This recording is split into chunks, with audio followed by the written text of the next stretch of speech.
Silas Merrick woke up a little before the alarm and lay in bed for a few minutes, listening to the early morning silence. Livia, his wife of 27 years, slept peacefully next to him. The alarm sounded steadily on the nightstand at the head of the bed. Silas turned off the ringer before Livia's hand found the alarm device. He quietly got out of bed, trying not to disturb his wife. The grayish light of a Texas morning was filtering through a crack in the curtains. Austin was just waking up. The first morning traffic was already humming in the distance. Silas threw on his robe and went into the kitchen. Every morning, he rose before Livia and made coffee for them. It was a long-standing ritual. She loved waking up to the aroma of freshly ground beans. The kitchen greeted him with its usual coziness. On the refrigerator hung photographs. Silas with Livia and the kids on vacation several years ago, a drawing from his great-niece, a magnet that read, "Best Dad." Silas and Livia's two children were grown. Daughter Emily lived separately, working as a doctor in Dallas. Son Joshua went to college in California. Now it was just him and Livia left in the big house. The house seemed quieter than before, but Silas enjoyed the peace. After a quarter of a century of family life, he and his wife, as it seemed to him, had achieved lasting, reliable happiness. Silas pressed the button on the coffee machine and thought about it, watching the dark trickle fill the ceramic mug. At 51, he felt pretty content with his life. He had a successful career as a software engineer, working for a small-IT company designing programs for Austin's public transportation system. Livia, a year younger, was an office manager at an architectural firm. Their marriage had been through a lot, but they had always supported each other. At least, that's what Silas thought. When the coffee was ready, Silas poured it into 2 mugs. He made one for Livia, labeled "Beloved Wife." He glanced into the bedroom and saw that his wife was still asleep, with the covers almost over her head. She usually woke up around 7. Silas placed her mug on the nightstand so that the aroma would wake her and kissed her gently on the cheek. Livia muttered something sleepily and opened her eyes. She smiled at her husband, noticing the coffee. "Good morning. Is it time already?" "It's too early," Silas answered quietly. "I just thought I'd make you happy." Livia stretched sweetly and sat up, wrapping the blanket around her shoulders. She looked as young as she had all those years ago, at least to him. Silas admired her slightly tousled dark hair and the soft features of her face, where only the fine lines showed the years. Livia took the mug, took a cautious sip, and sighed gratefully. "Thank you. You are the most caring one." Silas smiled and sat down on the edge of the bed. "I wanted to discuss plans for the evening. Remember, Emily wanted to congratulate you on your birthday in advance via video link. You have an anniversary coming up, 50, after all." Livia's eyes warmed slightly at the mention of her daughter. "Yes, I remember. She promised to call. There's still a week until her birthday, but she said she'd be busy that day." Silas placed his hand on her palm. "I was thinking maybe we could go out for dinner tonight. Your favorite steakhouse, how about that?" Livia didn't answer right away. She looked away as if embarrassed. "Sorry, I can't make it today. I'm planning to stay late at work. There's a big project coming up. I need to help my boss with the presentation."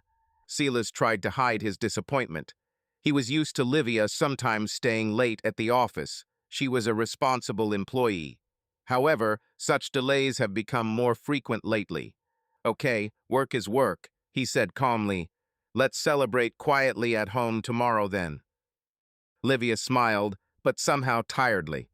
"We'll definitely come up with something. Thank you for understanding." She sipped her coffee again, and Silas went out to let her recover. He felt a little annoyed. It wasn't the first time she had put off their vacation because of work, but he quickly pushed the unpleasant feeling away. Work was work, and he had his share of rushed jobs. Silas returned to the kitchen, sat at the table with his mug.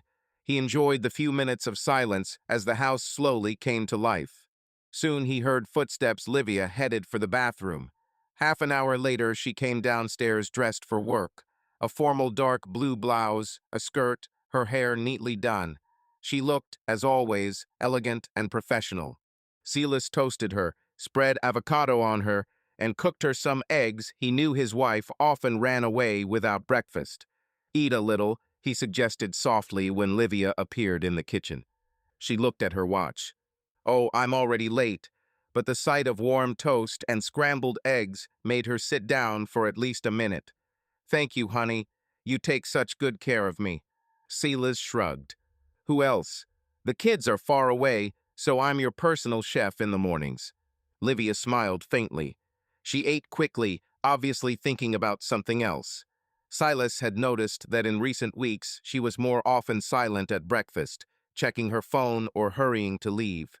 Before, they would chat in the mornings, making plans for the weekend. Now short sentences, absent-minded smiles.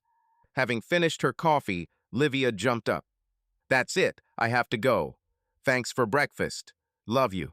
She kissed him on the cheek as she ran, grabbed her purse and car keys, and Silas followed her out onto the porch, watching her go. I love you, he repeated quietly after her, but Livia was already closing the car door. Livia's white sedan pulled out of the yard onto the still empty street. Silas waved after her, though she wasn't looking in his direction. When the car disappeared around the corner, he went back into the house. Silas spent the rest of the morning doing housework. He worked from home on Mondays. After a shower, he changed into comfortable jeans and a t-shirt and sat down at his laptop in his office. Every now and then his thoughts returned to his wife. He suddenly remembered how Livia had spent the previous evening talking on the phone at length with someone she thought was a colleague named Martha. It hadn't seemed strange at the time, but now, in light of her morning detachment, Silas felt a slight sense of unease. However, having become immersed in his work, he soon became distracted. The rational mind of a programmer took over. There is no point in inventing unnecessary things. By midday, Silas had successfully completed several tasks and decided to take a break. He walked into the living room. The silence of the big house suddenly seemed oppressive. Livia used to drop in for lunch at this time if her office work allowed it. But she hadn't done that for a long time. She said she had too much to do. Silas picked up his phone and wrote his wife a quick text. How's your day? Don't forget to have lunch. Love. Livia usually responded with a heart emoji or something like, It's okay, love. Today, there was no response. Silas noted this with a little concern, but assumed she was busy. To ease his anxiety, he did the laundry, gathered up his clothes, and loaded the washing machine. An hour later, while laying out clean shirts, he came across Livia's blouse with a missing button. He remembered how she had come home late the other day and complained that she had caught it on a desk drawer at work. Silas had taken her at her word and even sympathized. Now, however, a silly thought crossed his mind. What if the button had come off somewhere other than the office? He pushed her away and went into the kitchen to make himself some lunch. Deep down, Silas sensed that something small but precious was beginning to slip away from their measured life. He couldn't figure out what it was yet. A couple of weeks passed. On the surface, everything was as usual in the Merrick household. Morning coffee, work, the occasional call from the children, quiet evenings. But Silas couldn't shake the feeling that Livia was drifting away from him. He began to notice details he hadn't noticed before. For example, Livia rarely left her phone unattended. Before, it was lying around everywhere on the kitchen table, on the shelf in the living room. Now she carried her smartphone everywhere, even to the bathroom. And often, her phone screen would go dark when Silas entered the room, as if she had hastily closed an app or chat. In the evenings, Livia seemed absent-minded.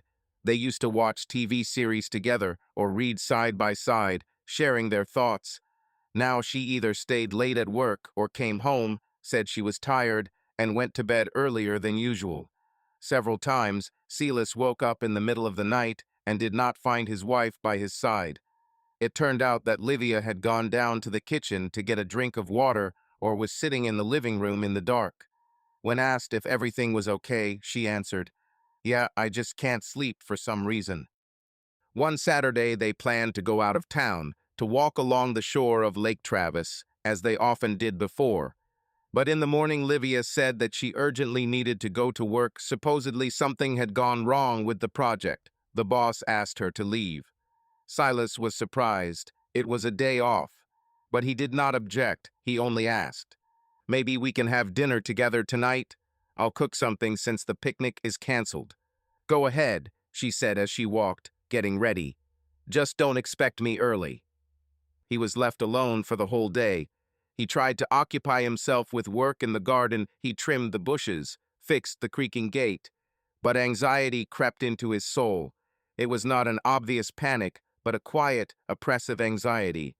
Livia had never left suddenly on weekends for business, only in extreme cases. And now something happens almost every week. That evening, when it was dark, Silas set the table in the dining room, lit a candle, cooked pasta with chicken, his wife's favorite dish. The clock ticked, the hands past 8. Livia was still not there. Silas dialed her number. A couple of beeps and an answering machine. He sent a message. "Where are you? Dinner is getting cold." A few minutes later came the answer. "Sorry, I'm late. Eat without me, don't wait up." Silas pushed his plate away.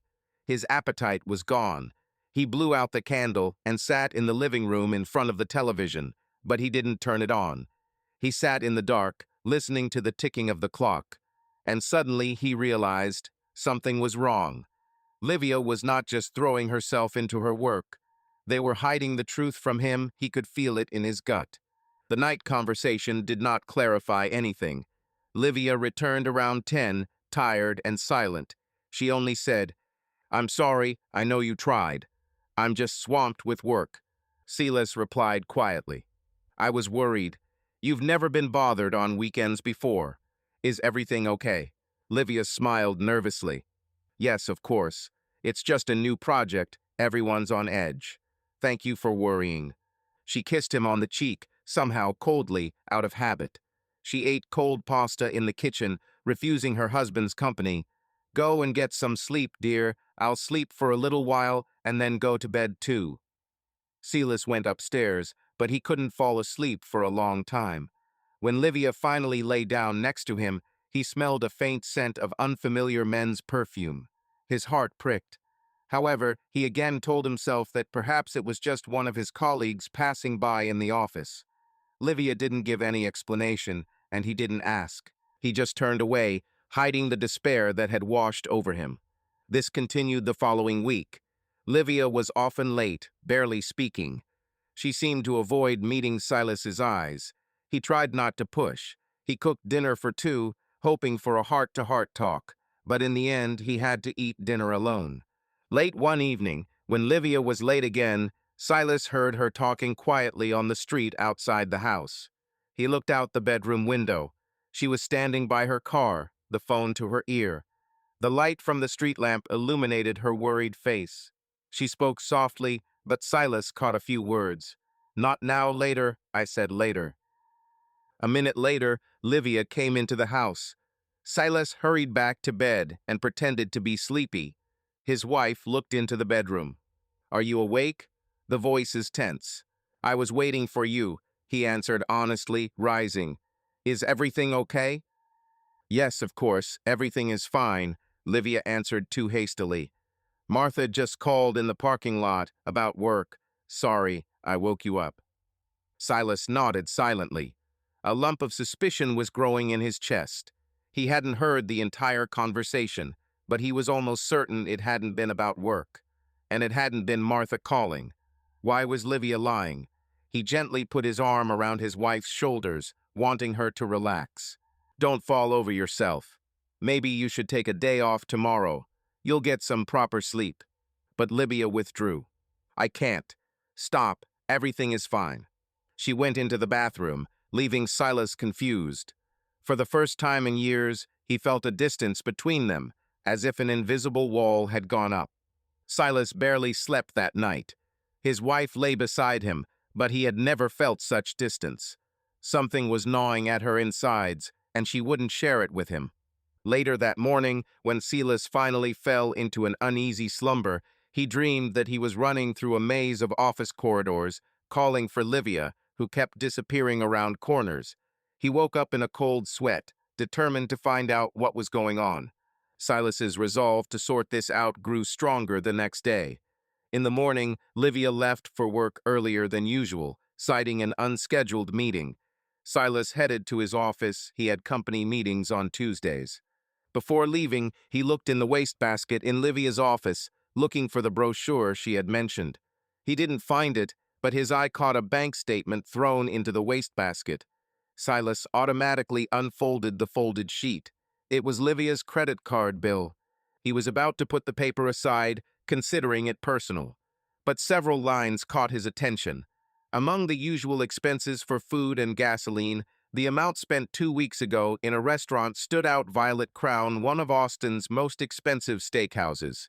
The date was last Tuesday. Silas remembered that night. Livia had come home late from work, saying she'd eaten on the run because she was stuffed. But the bill said otherwise. $120 dinner at the Violet Crown. The numbers clearly suggested dinner for two. Silas's hand shook as he clutched the paper. He reread the line several times, hoping he'd made a mistake. But no, Livia's name, her card number, the date, all were clear. There was an unpleasant ache in his chest. His head spun with a rush of adrenaline. Silas slowly sank into his chair, still holding the ill-fated check. His rational mind frantically searched for an innocent explanation. A corporate dinner, perhaps, a client meeting, but why hadn't she told him then? And paid with her personal card, not the corporate one. Silas remembered that Tuesday night he had called Livia around 7 o'clock, but she hadn't picked up, and only called back half an hour later, out of breath, saying she had been in a meeting. According to the receipt, she had been out for dinner at the time. His heart was beating loudly and painfully. Painful images appeared before his eyes. Livia sitting at a candlelit table, not with him, but with someone else. Livia was smiling at someone. There was wine in the glass. Her eyes were shining. With whom? Who was this man? A colleague? A boss? No, not that. Silas whispered, without even noticing. He grabbed the phone, wanted to call his wife right now and ask her everything. But his fingers froze over the screen. What would he say? That he was rummaging through her papers? Accuse her without evidence? Yes, proof. He wanted facts, not guesses. Silas forced himself to take a deep breath and put the extract aside. He had little time. He had to get to the office himself. He tossed the paper back into the wastebasket, trying to make the office look as it had before. But as he drove to work, his thoughts were racing. Livia seemed to be lying to him, and possibly cheating. Silas had been mechanically attending meetings all day, trying to maintain the appearance of being engaged. But inside, he was burning. He remembered other small signs, changing the password on her phone 2 weeks ago, which had surprised him at the time, but she had laughed it off, saying that at work, the IT department recommended changing passwords. New lace underwear that he had accidentally seen in the laundry basket newly purchased, although the intimate side of their life had noticeably cooled. The strange smell of perfume, and now the receipt from the restaurant. The puzzle was coming together to form a terrifying picture. Silas felt sick at the thought that his Livia might betray their trust. But he did not want to believe blindly. He needed confirmation or disproof. Returning home in the evening, he saw that no one was home. Livia had informed him in a message during the day that she would be late. Silas, full of dark thoughts, decided not to sit idly by any longer. He walked into the office and pulled out his laptop. The first thing he did was log into the shared mobile phone account their family used. He and Livia had once combined their accounts for a discount. Livia hadn't changed her password. Silas opened her call details for the past month. Lines of small print flashed before his eyes. Most of the numbers were familiar colleagues, friends, children. But one sequence of numbers began appearing with suspicious regularity. Calls to and from this number were made to Livia almost every day, often in the evenings or on weekends. Silas didn't recognize the number. He quickly ran it through an online reverse lookup service. The results showed a name Tom Wilson. The name was also unfamiliar to him. His hands were sweating as he typed the name into the search engine. Links to social media profiles came up. Tom Wilson, 45, worked at the same architectural firm where Livia worked as a design engineer. Silas found a photo, an unfamiliar man with an open smile, athletic-looking, in front of an office. Silas's chest went cold, so this was probably the man his wife talked to often. A coworker, perhaps the one she had dinner with. Silas felt his heart alternately squeeze and pound in his throat. He closed his eyes, trying to calm himself. It was all just guesswork for now. But there were too many coincidences. Livia was coming home late. She was probably spending time with this Tom. He remembered her words in the parking lot. Not now, later. I said later. Maybe she had talked to him then. He had asked to meet, and she had refused because she was under the house. Or had they agreed on another date? Silas stood up and paced the empty living room. There were family photos on the wall, him and Livia as young men, hugging in front of the Grand Canyon. There was a family portrait with the kids in school. It all seemed so solid, so true. Had she been pretending all this time, looking for romance elsewhere? He felt uneasy. Both anger and pain twisted his soul. But he still tried to think rationally. He couldn't throw accusations around. He had to find out for sure. Otherwise, he risked ruining the marriage by mistake. Silas decided to play it safe. He went back to his computer and started planning. First, he wanted to find out where Livia was when she was lying about her job. Maybe there was a way to track her location. The idea came quickly. They both used Android smartphones and had once enabled the Find My Device function for each other in case of loss. Silas took out his phone and opened the corresponding application. Had Livia turned off geolocation? It was unlikely that she expected surveillance. A couple of minutes later, a marker appeared on the screen Livia's phone. Now it showed the office of her company. Well, so far everything is logical. Livia should still be there, according to the words. But Silas kept the ability. He could now see where her phone was at any time. He also remembered that their shared SUV had a built-in navigation system that recorded routes. However, recently his wife had been driving her sedan more often, and he had been driving his SUV. The sedan didn't have those features, but the smartphone could tell him a lot. He looked through the call list again. Indeed, the daily calls with Tom were striking. There were also messages. He couldn't see the contents of the SMS through the operator, but the number and time spoke for themselves. Silas knew that going through someone else's phone was a slippery slope, but if Livia was cheating, she had already broken the boundaries of trust. In desperation, he decided that he would check her phone directly at the first opportunity. That evening, Livia returned home around 9. Silas tried to pull himself together and greeted her calmly, kissing her on the cheek. He didn't ask any questions, just said there was dinner in the fridge if she was hungry. Livia just nodded, barely looking at him, and went upstairs, citing fatigue. Silas stood up a minute later and found her turned away, typing something quickly on her smartphone. When she saw her husband, Livia flinched and clutched the phone to her chest. "Work again?" Silas asked as neutrally as possible. "Huh, yes, I'm finishing writing a letter." She quickly turned off the screen. Silas had no choice but to bid her good night, but he had slept poorly. He hoped that Livia would fall asleep sooner. And indeed, around midnight, when his wife's breathing had become even, Silas rose quietly. Livia's phone was lying face down on the nightstand. Shaking with nervous tension, Silas carefully picked up the device. The screen lit up, asking for a pattern. Damn, she had changed it. But Silas roughly remembered the movements. He had seen her unlock it a couple of times. He swiped his finger, trying to repeat the combination. It didn't work. His heart pounded. If the phone locked up now, it would be a disaster. On the second try, he guessed the code. The screen was unlocked. Silas held his breath, peering at the contents. The first thing he noticed was the Open Messenger app. The last number in the chat list was the same number that ended in the call details. Tom. His hands were barely moving as he opened the messages. Silas felt a chill run through the latest messages. Yesterday, 11:14 p.m., from Tom. "I can't forget you. It was a wonderful evening. Love you." Reply from Livia, 11:17 p.m. "It was wonderful for me too. Good night, love. Until tomorrow. Silas's world turned upside down at that moment. It was as if he had been punched in the gut.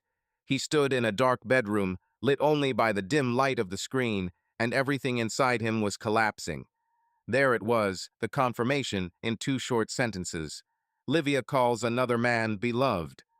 Beautiful evening. Apparently, they had seen each other that evening while she was working late.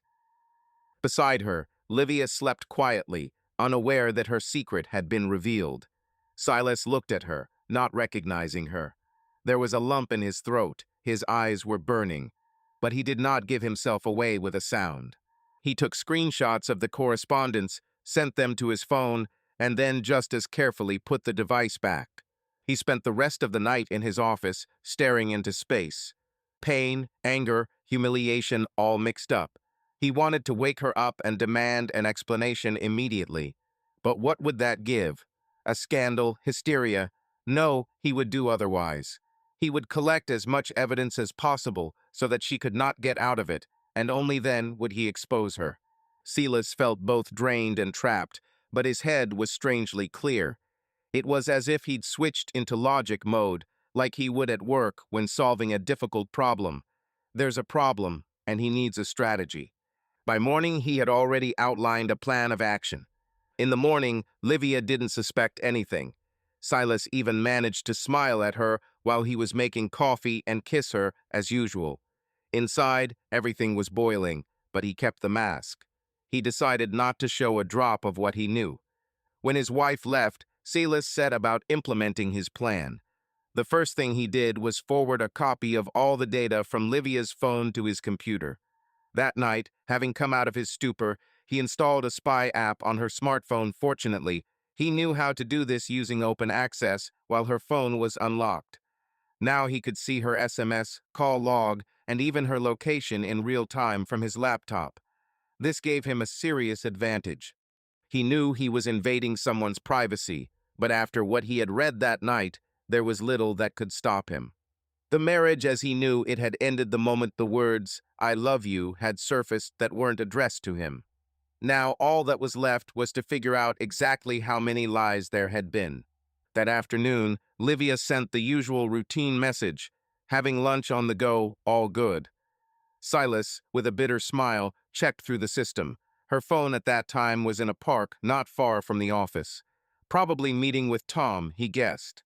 The data confirmed, a call from Tom at 12 o'clock, then half an hour of silence, perhaps a face-to-face meeting without calls. Silas kept his cool as much as possible in such a matter. He decided to collect as much evidence as possible. A bank statement, screenshots of correspondence, that was already enough. But he wanted to document the fact of betrayal visually. That evening, when Livia was late again, Silas used the access to her phone to get a glimpse of her whereabouts through the camera. It wasn't perfect, but at one point he managed to turn on the audio recording and hear snippets of conversation. Vague, distant voices, Livia's and probably Tom's. They were laughing. Silas clenched his fists. He turned the sound off, knowing it couldn't last long. She might notice the battery draining quickly or something odd. Instead, he decided to take a different approach.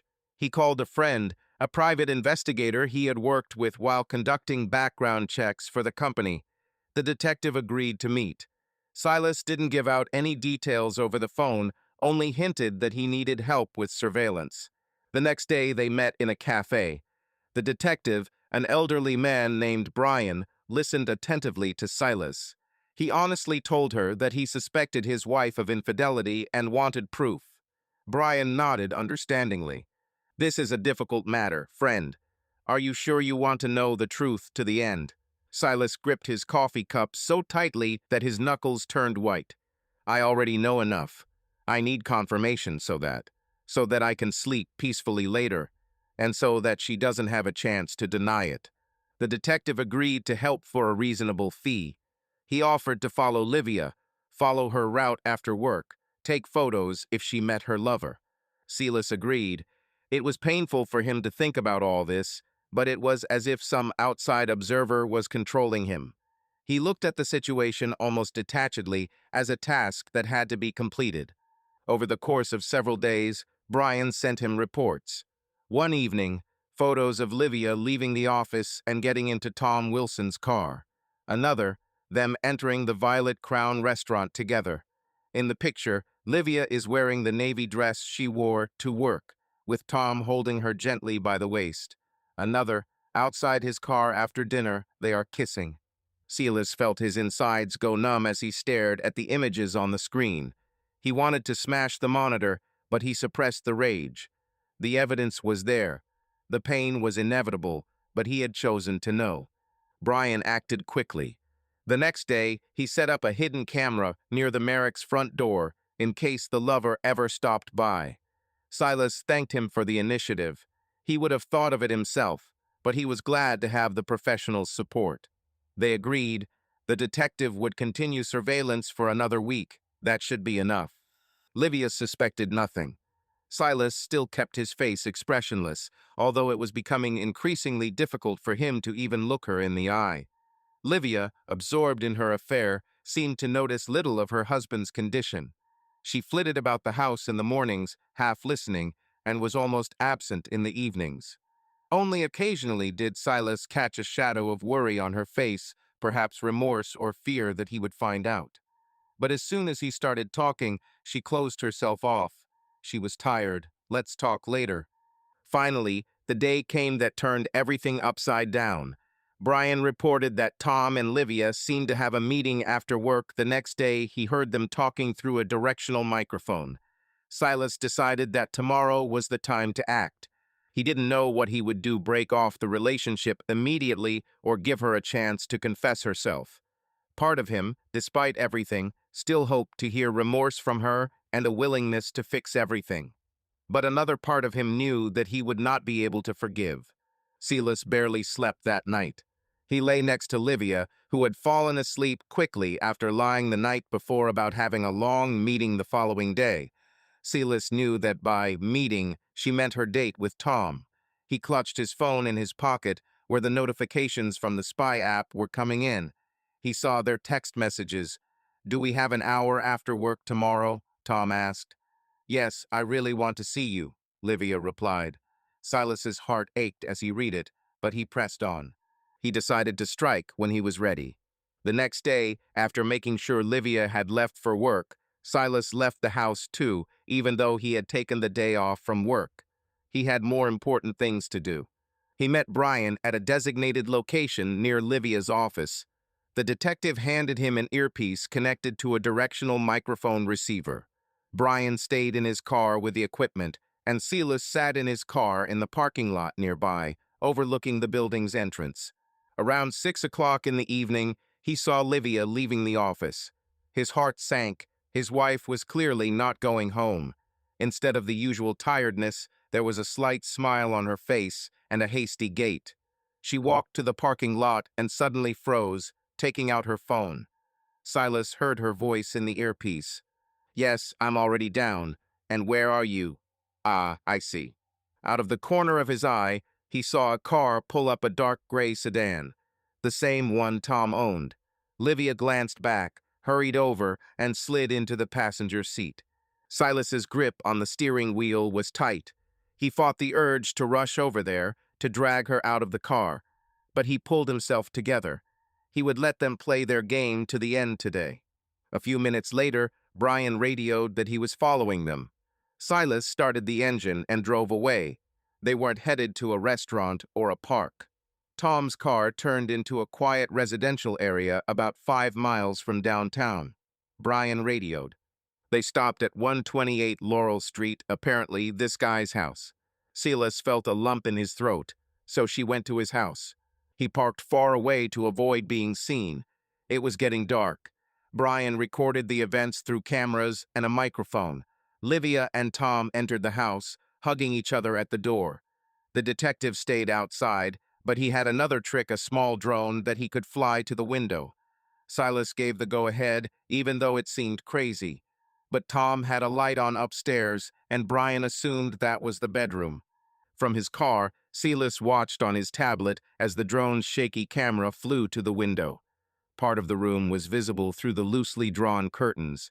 The figures of Livia and Tom, first standing in each other's arms, then merging in a kiss.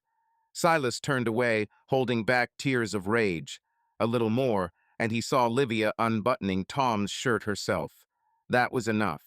He turned off the screen with a trembling hand. Brian understood and put the drone away. "I think we've got what you needed," he said dryly over the radio. "Time to go, buddy." Silas replied hoarsely. "Yes, thank you, Brian." He couldn't watch any longer. Another minute, and he would have broken down. But the goal had been achieved. There were no doubts left. You could write treason on your forehead with a ribbon. Silas left before Livia left her lover's house. He didn't want to see her return. It was too disgusting. Instead, he headed home, trying to think through the upcoming conversation. On the way, he stopped at a supermarket, just to occupy himself with something. He wandered between the aisles, not realizing what he was putting in his basket. Only one thought was pulsing in his head. Will he tell the truth if I ask? He remembered how Livia always said, "The worst thing is a lie. You should always tell each other the truth, even the bitter one." And now she has been lying to each other's faces for months. Returning home, he carefully laid out his purchases, although he had no appetite at all. He made himself a sandwich, but left it half-eaten on the plate. The hands of the clock were creeping toward 9. Finally, he heard the sound of a car pulling up. Silas sat at the kitchen table, trying to look calm. Livia walked in, holding a folder of papers, the semblance of being in the office. "Hi," she said tiredly. "Sorry, I'm late again." Silas nodded. "Nothing. Dinner is in the fridge." "Thank you, I don't want to." The wife waved it off and headed for the stairs. "Livia," he called out calmly, "we need to talk." She turned around at the threshold of the living room. "Let's do it tomorrow. I'm very tired." "No," Silas said firmly. "This is important. Please sit down for a minute." Livia hesitated. It was obvious she was nervous. But she returned to the table and sat down opposite him. Silas noticed that she hadn't even taken off her shoes and was clutching her purse to herself like a shield. Silas took a deep breath and tried to speak calmly. "Livia, I want to ask you some questions, very serious ones, and I ask you to answer them honestly." The wife became wary. "What happened, Silas? You're scaring me." He looked straight into her eyes. "What happened is that trust between us disappeared. Do you feel it?" Livia looked down, her fingers nervously fiddling with the edge of her purse. "I don't know what you're talking about." Silas clenched his fists under the table to contain his emotions and continued. "Please listen. Tomorrow is your birthday, your anniversary. I thought we would celebrate, but I can't pretend that everything is normal. So I want you to answer 5 questions honestly. If you can't answer at least one truthfully, then—" He fell silent, not wanting to voice, "Then our marriage will end." Instead, he finished firmly, "Then there is no point in celebrating anything." Livia turned pale. What kind of questions? Where did this come from all of a sudden? She was clearly confused and frightened by her husband's unexpected tone. Silas stood up and walked around the kitchen, trying to maintain his composure. "You'll have the night to think about the answers." And in the morning, his voice wavered, but he managed it. "In the morning, I want to hear the truth. And only the truth. Okay." Livia jumped up. "Silas, you speak in riddles. What kind of interrogation is this? What should I tell you? I'm not hiding anything." The last words sounded uncertain. Silas smiled bitterly. "Nothing. Are you sure?" She opened her mouth, but he stopped her with a gesture. "Not now. Tomorrow. Now just listen to the questions." Livia wrapped her arms around herself nervously, as if she were shivering. Silas picked up a notepad and pen from the table.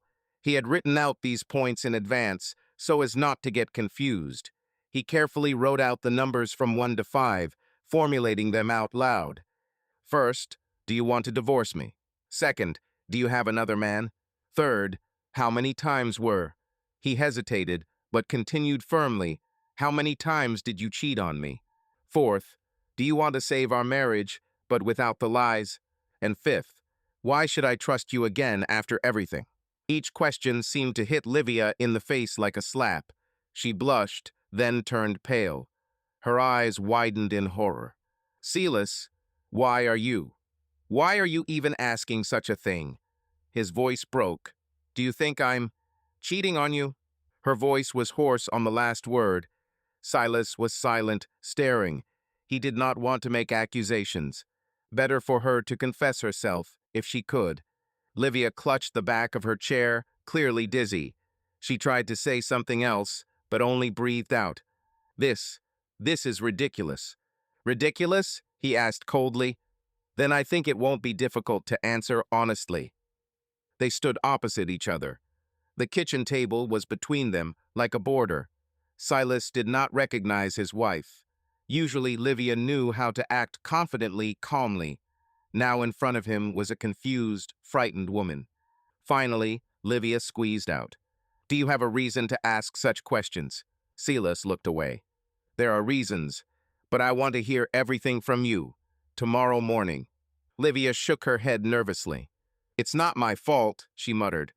Then you have nothing to fear, Silas snapped. Think about it, and we'll talk tomorrow. He picked up his notebook from the table and headed towards the kitchen exit, indicating that the conversation was over. Livia ran after him. Silas, wait. There were tears in her voice.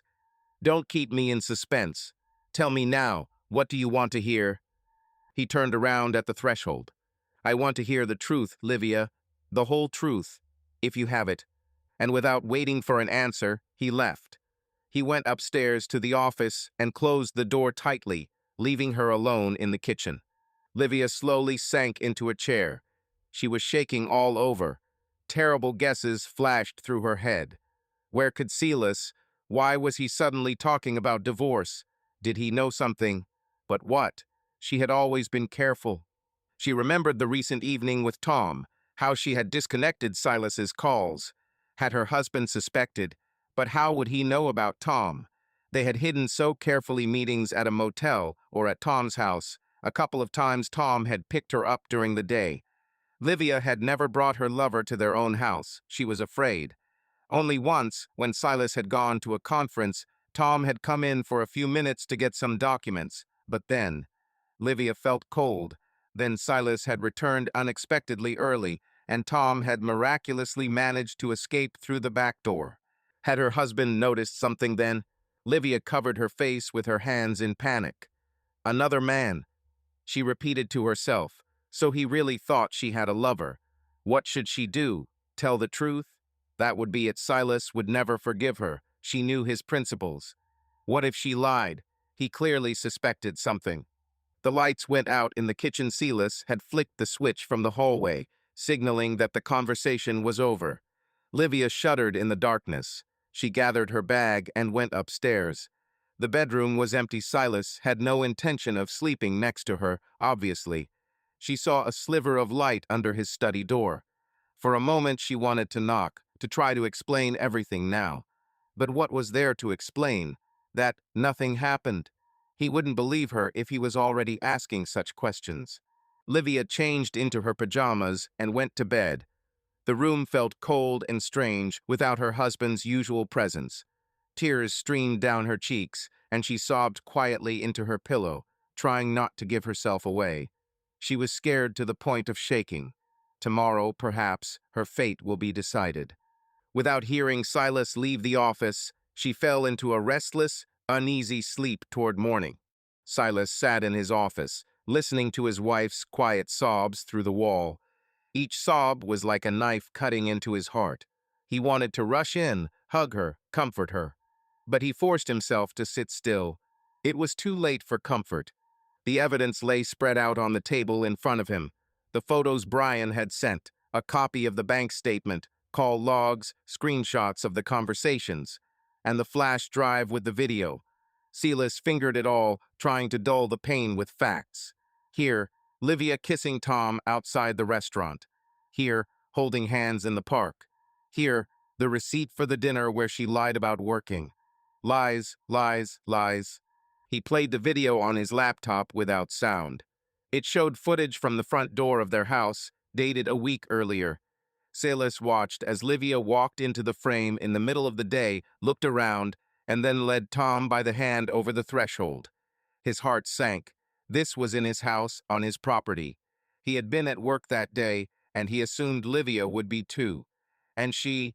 Silas slammed the laptop shut, not wanting to watch any longer, even though he knew how it had ended. They had been in the house for about an hour. The camera recorded Tom emerging some time later, adjusting his shirt, and Livia walking him to the door. Silas was going to show this recording tomorrow. Not all of it, of course, just the beginning, where everything is obvious. That's enough. The night dragged on painfully long. He forced himself to get down to business. He opened a text file and began drafting the text of the divorce agreement. Divorce is not easy to obtain in Texas, but Silas was determined to file the paperwork as soon as he received his wife's responses.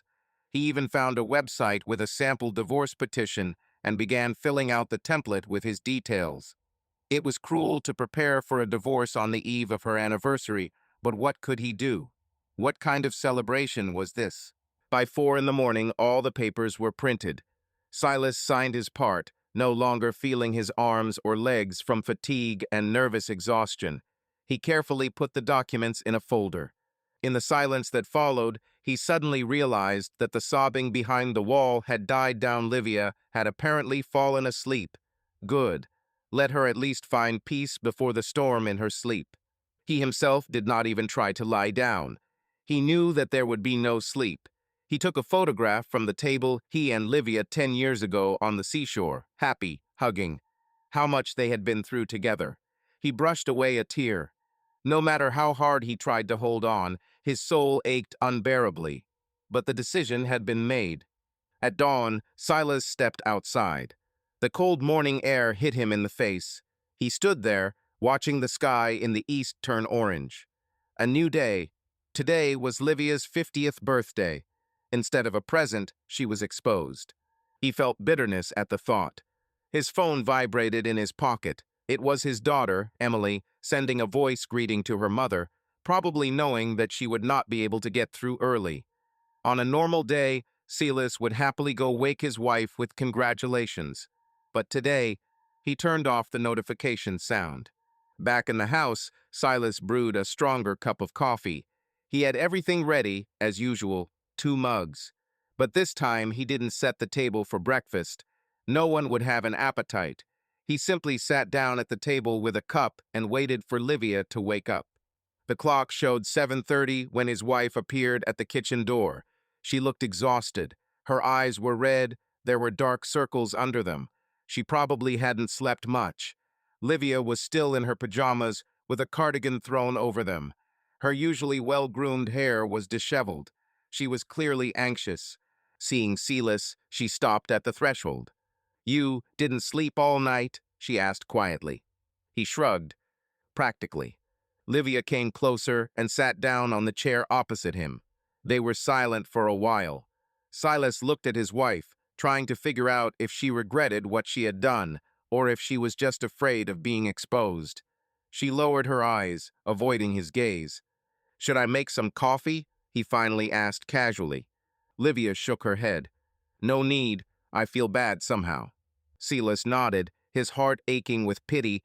He still loved her, despite everything. But he reminded himself that weakness was not the place to be. He straightened up. "Well, are you ready to answer my questions?" Livia swallowed hard, her shoulders slumping. "Apparently so," she whispered. Livia laced her fingers together in her lap. She looked defeated. She took a few seconds to gather her courage, then said quietly, "Maybe, can we do without this?" She smiled nervously at the corner of her lips, trying to soften the situation. "Maybe we can just talk nicely, Silas. Why this formal survey?" Silas was adamant. "No, I need direct answers." He paused and repeated the first question. "Do you want a divorce?" Livia shook her head. "No, no, of course I don't." She spoke hotly, looking him in the face for the first time that morning. "Silas, I would never want that myself." His face remained serious, unsmiling, but inside, her sincere tone made him feel doubtful. "However," he continued. "Second question, do you have another man?" There was a heavy silence. Livia bit her lip. Her eyes darted around the kitchen as if she were looking for salvation. Silas realized everything was being decided now. He asked deliberately in the present tense, is rather than was, giving her a chance to stop lying right now. Finally, Livia answered quietly. And no, there is no other man in the sense that she hesitated, choosing her words in the sense that I need someone instead of you. No affair to speak of. Silas clenched his fists under the table. She was basically in denial. Okay, moving on. Third, how many times have you cheated on me? Livia raised her head, indignation and despair reflected on her face. Never, she blurted out loudly, but seeing Silas raise an eyebrow skeptically, she bit her lip and continued more quietly. I didn't consider it cheating. It was nothing really serious, you understand. Silas felt his blood boil. I didn't think it was treason, but he tried to speak evenly. So, something did happen after all. Livia wrung her fingers. I did something stupid. We have a colleague in the office, Tom. She swallowed. We went to lunch together a few times, chatted. He showed signs of attention. I lacked. Compliments, I guess. I felt invisible. Her voice trembled, but she continued. One day we drank wine after work, and he kissed me. It was a mistake. I realized right away and stopped. She raised her palms as if asking for mercy. Believe me, nothing like that happened again. Neither before nor after. Only that kiss. Accidental. Silas listened in silence to this false confession, his heart aching with pain and rage.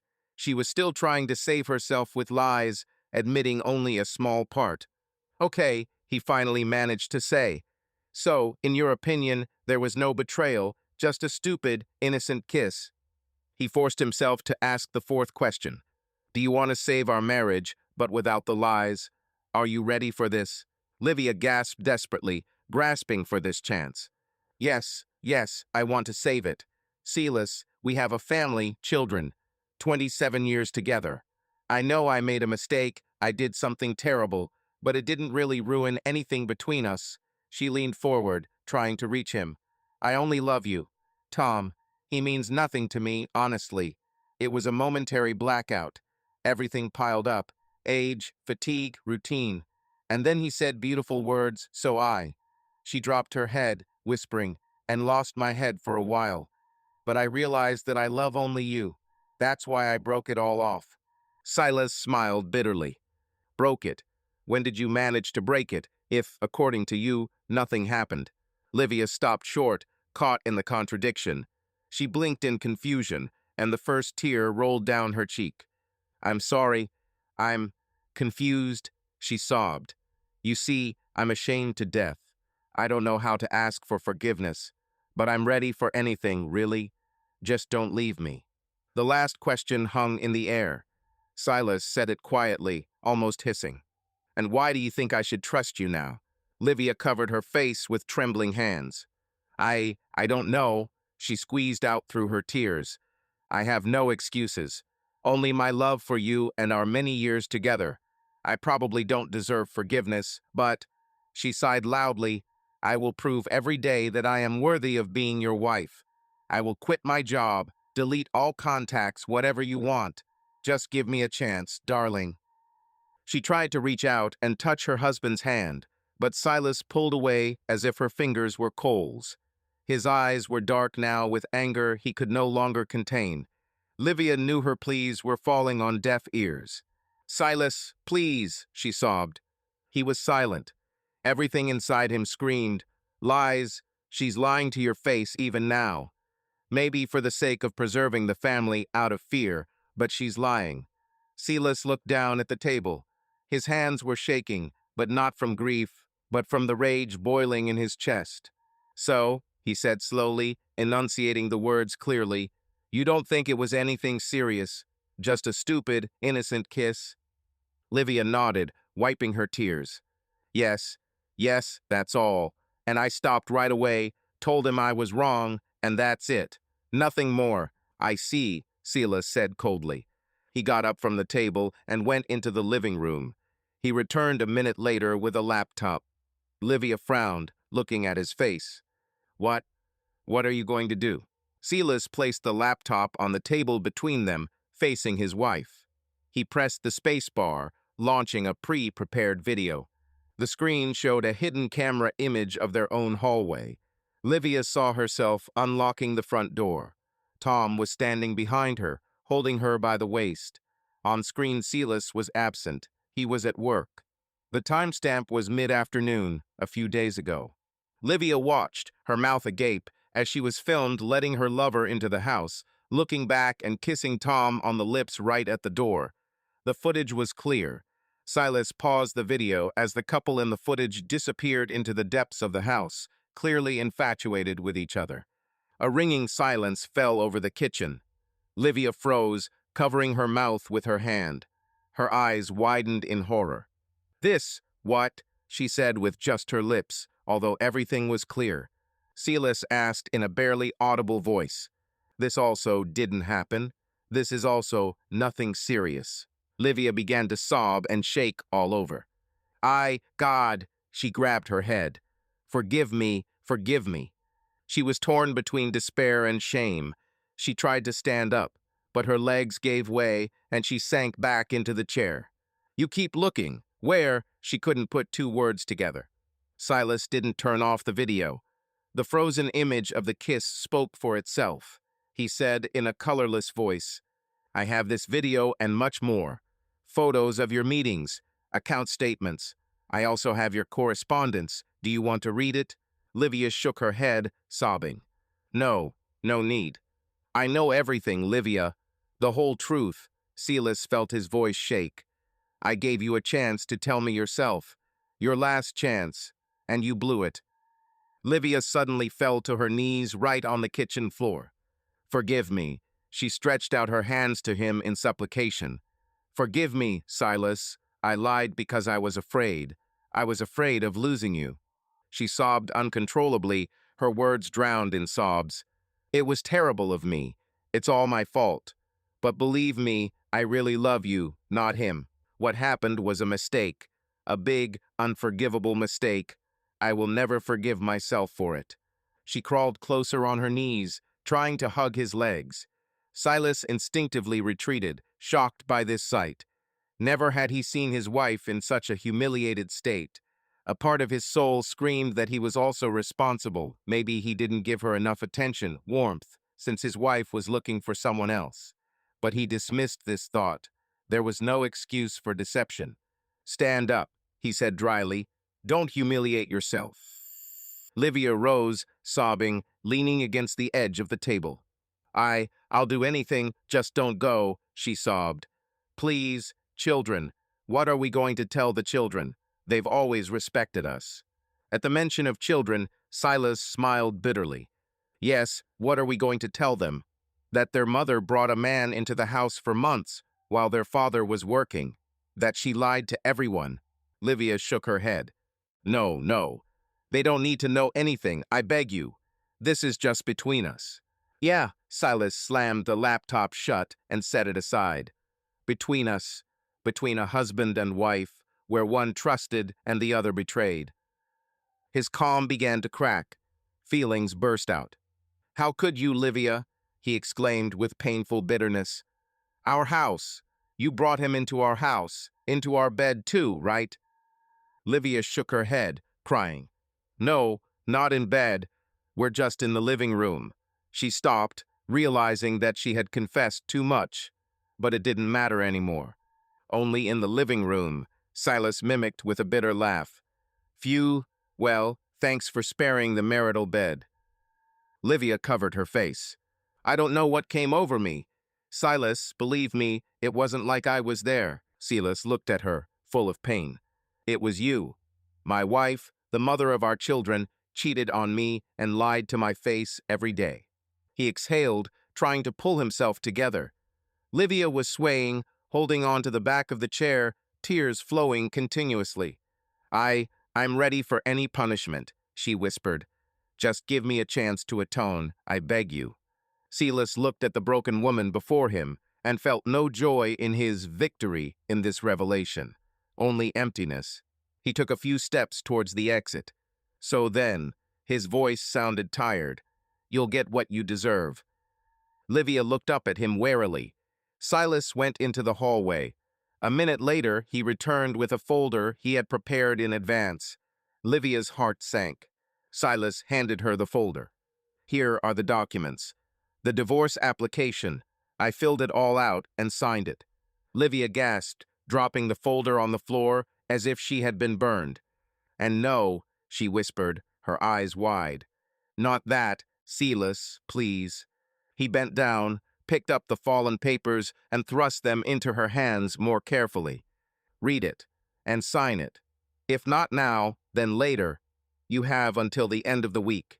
The wife shook her head, recoiling. No, no, no, don't ruin everything. I beg you, Silas. She tried to tear the sheets, but Silas held her hands.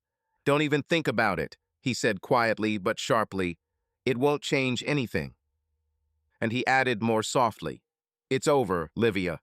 Our marriage ended the moment you decided to fall into the arms of another. Livia groaned, clutching the papers to her chest. Please, let's try to start over. For the sake of our almost 30 years, for the sake of the children, I'm ready to go to a psychologist to beg for forgiveness on my knees all my life. Just don't kick me out. Silas shook his head, tears welling up in his eyes, but his voice remained firm. I'm so sorry. I loved you, but I can't forgive. I can't forget and live again as before, pretending. He ran his hand over his face to drive away the tears. You've destroyed all trust. Without it, the marriage is over. Livia burst into tears, looking at him pleadingly, but she already understood from the expression on his face that it was useless. What now? She stammered. Are you leaving? Silas looked down. Yes, I've packed the essentials. I'll stay with a friend for now, then rent a place to live. Livia rushed towards him, grabbing his hand. No, don't leave me, I beg you. We'll fix everything. I'll do everything. You love me too, I know. He carefully freed his hand. I loved it. Now I don't know. Perhaps a part of me will always love the memory of the old you. But that Livia is gone.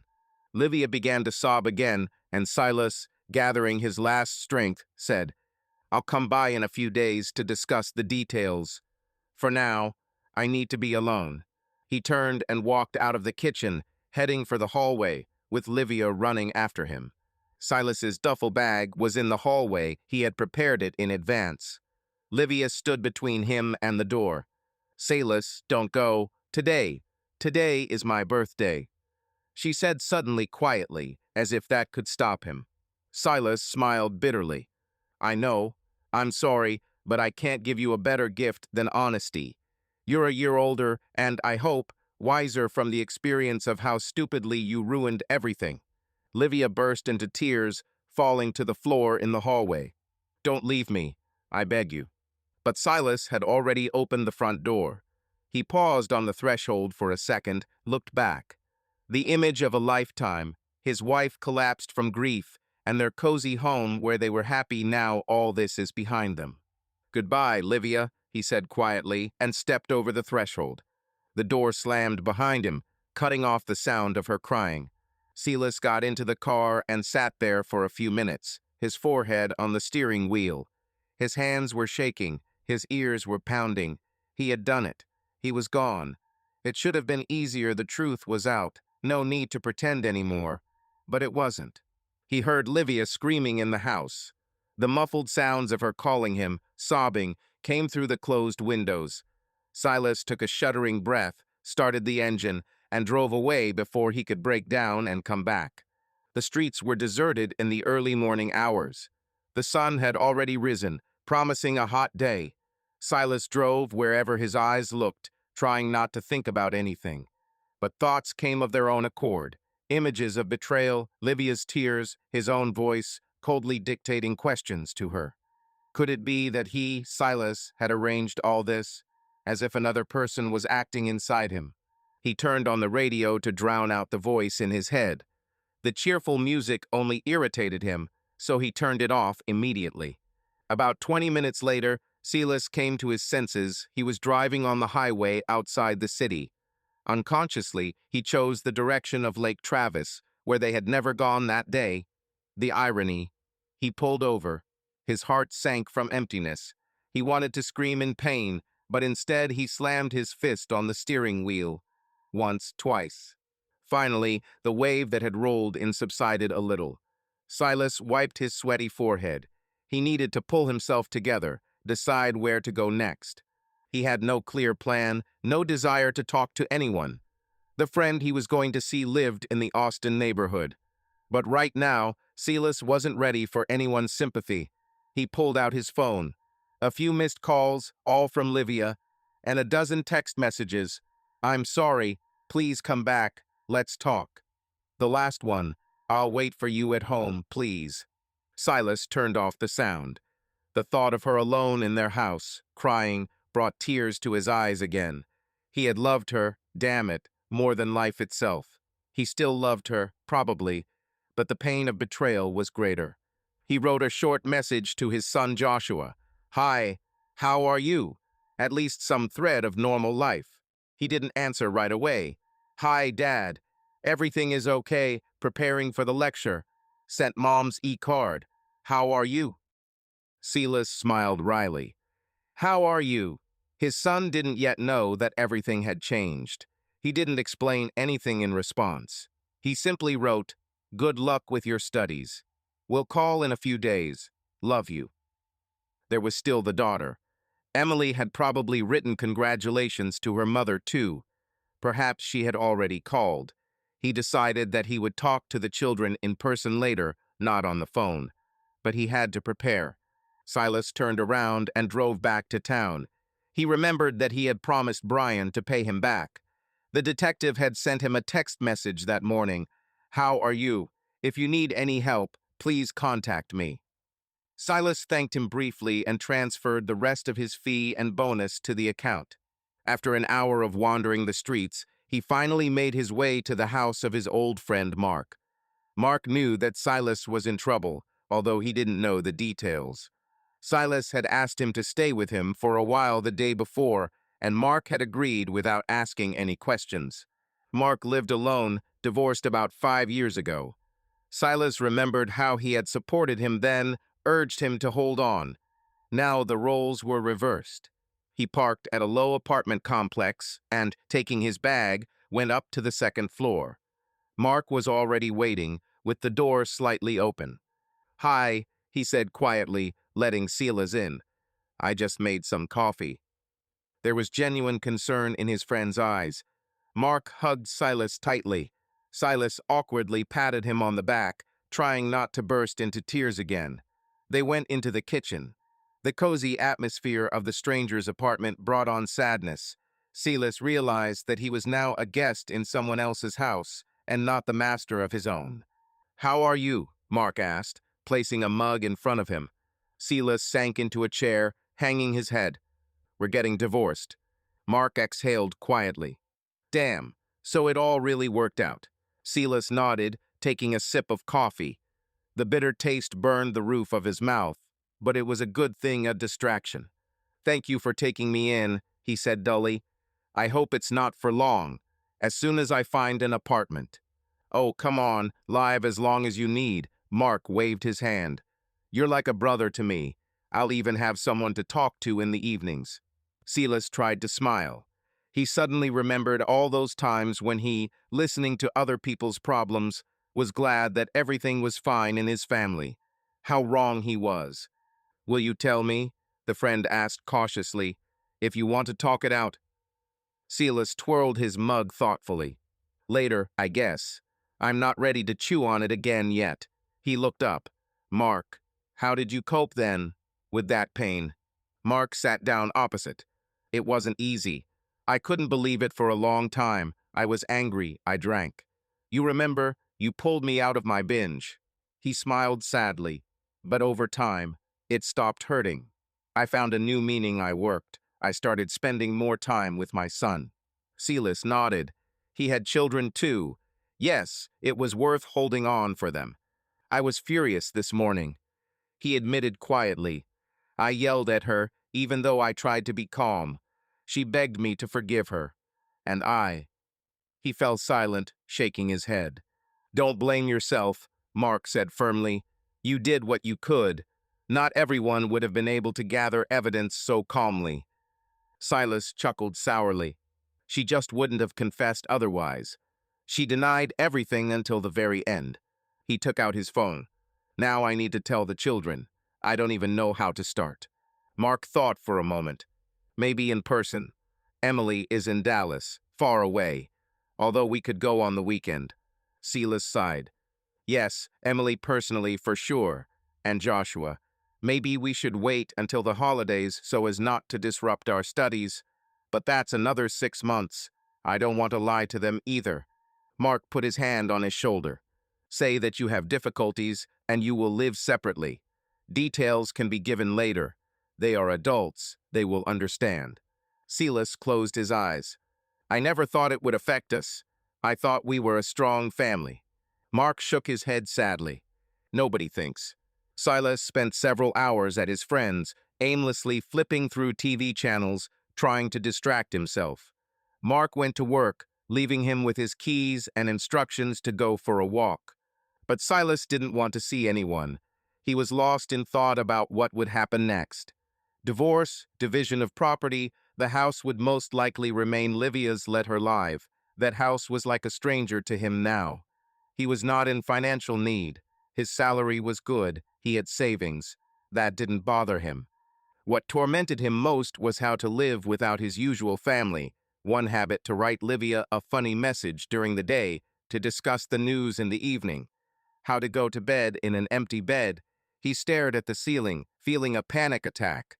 Maybe he should find a psychologist, as Livia suggested. He cut himself off immediately.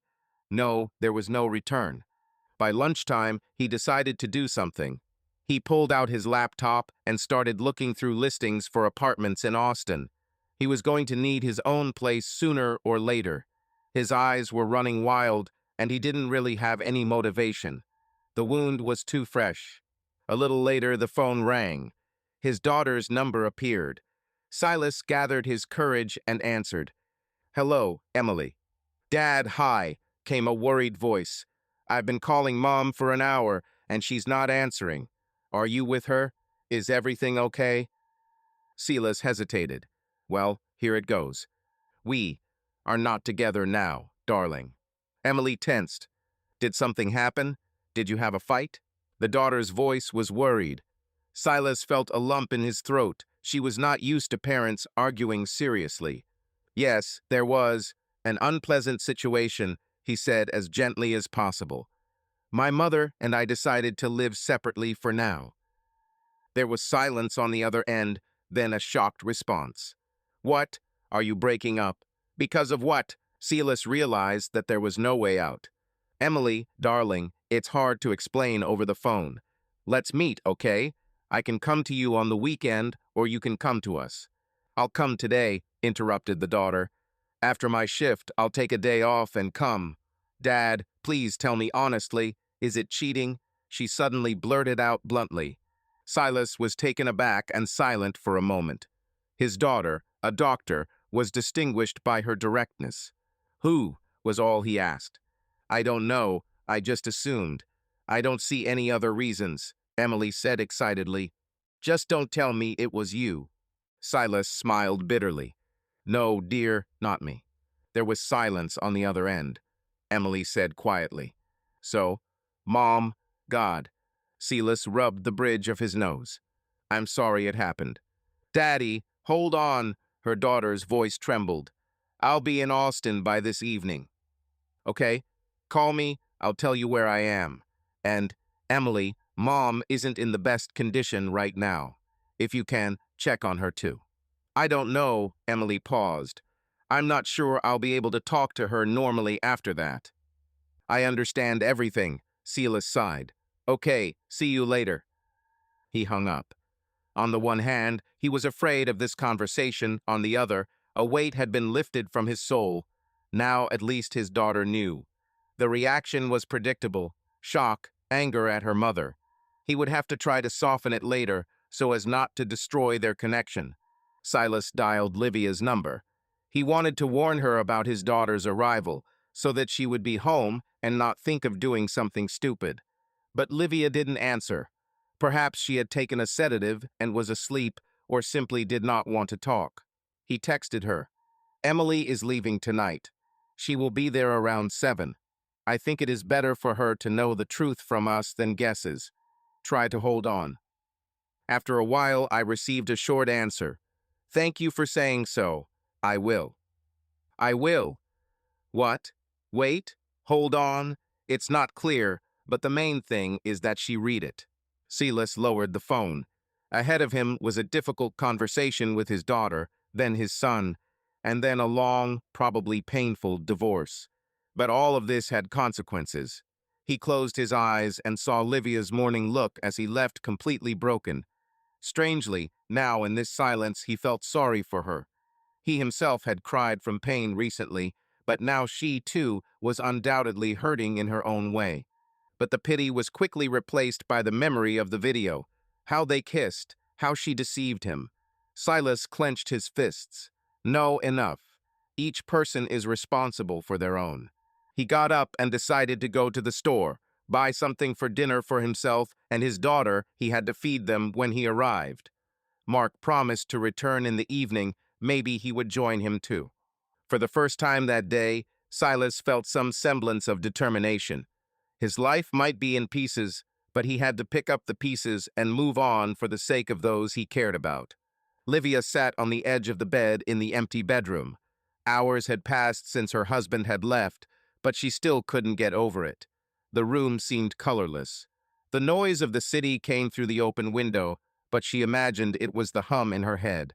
After Silas left, Livia lay on the hallway floor for a long time, sobbing. Then her strength left her. There were no tears left, only a heavy numbness. She struggled to her feet like an old woman and trudged upstairs. In the mirror, she saw her face, swollen from crying, with smeared mascara, her hair disheveled. And she thought, "This is what I have done to myself." She tried to tidy herself up, washed herself, sat down, staring blankly at the wall. The divorce papers lay nearby, frighteningly official. She opened the folder, glanced at the cold wording. Irreconcilable differences. Was that a description of the nightmare that had happened? Her hands began to shake again, and she closed her eyes. The events of the last few months came flooding back to her mind.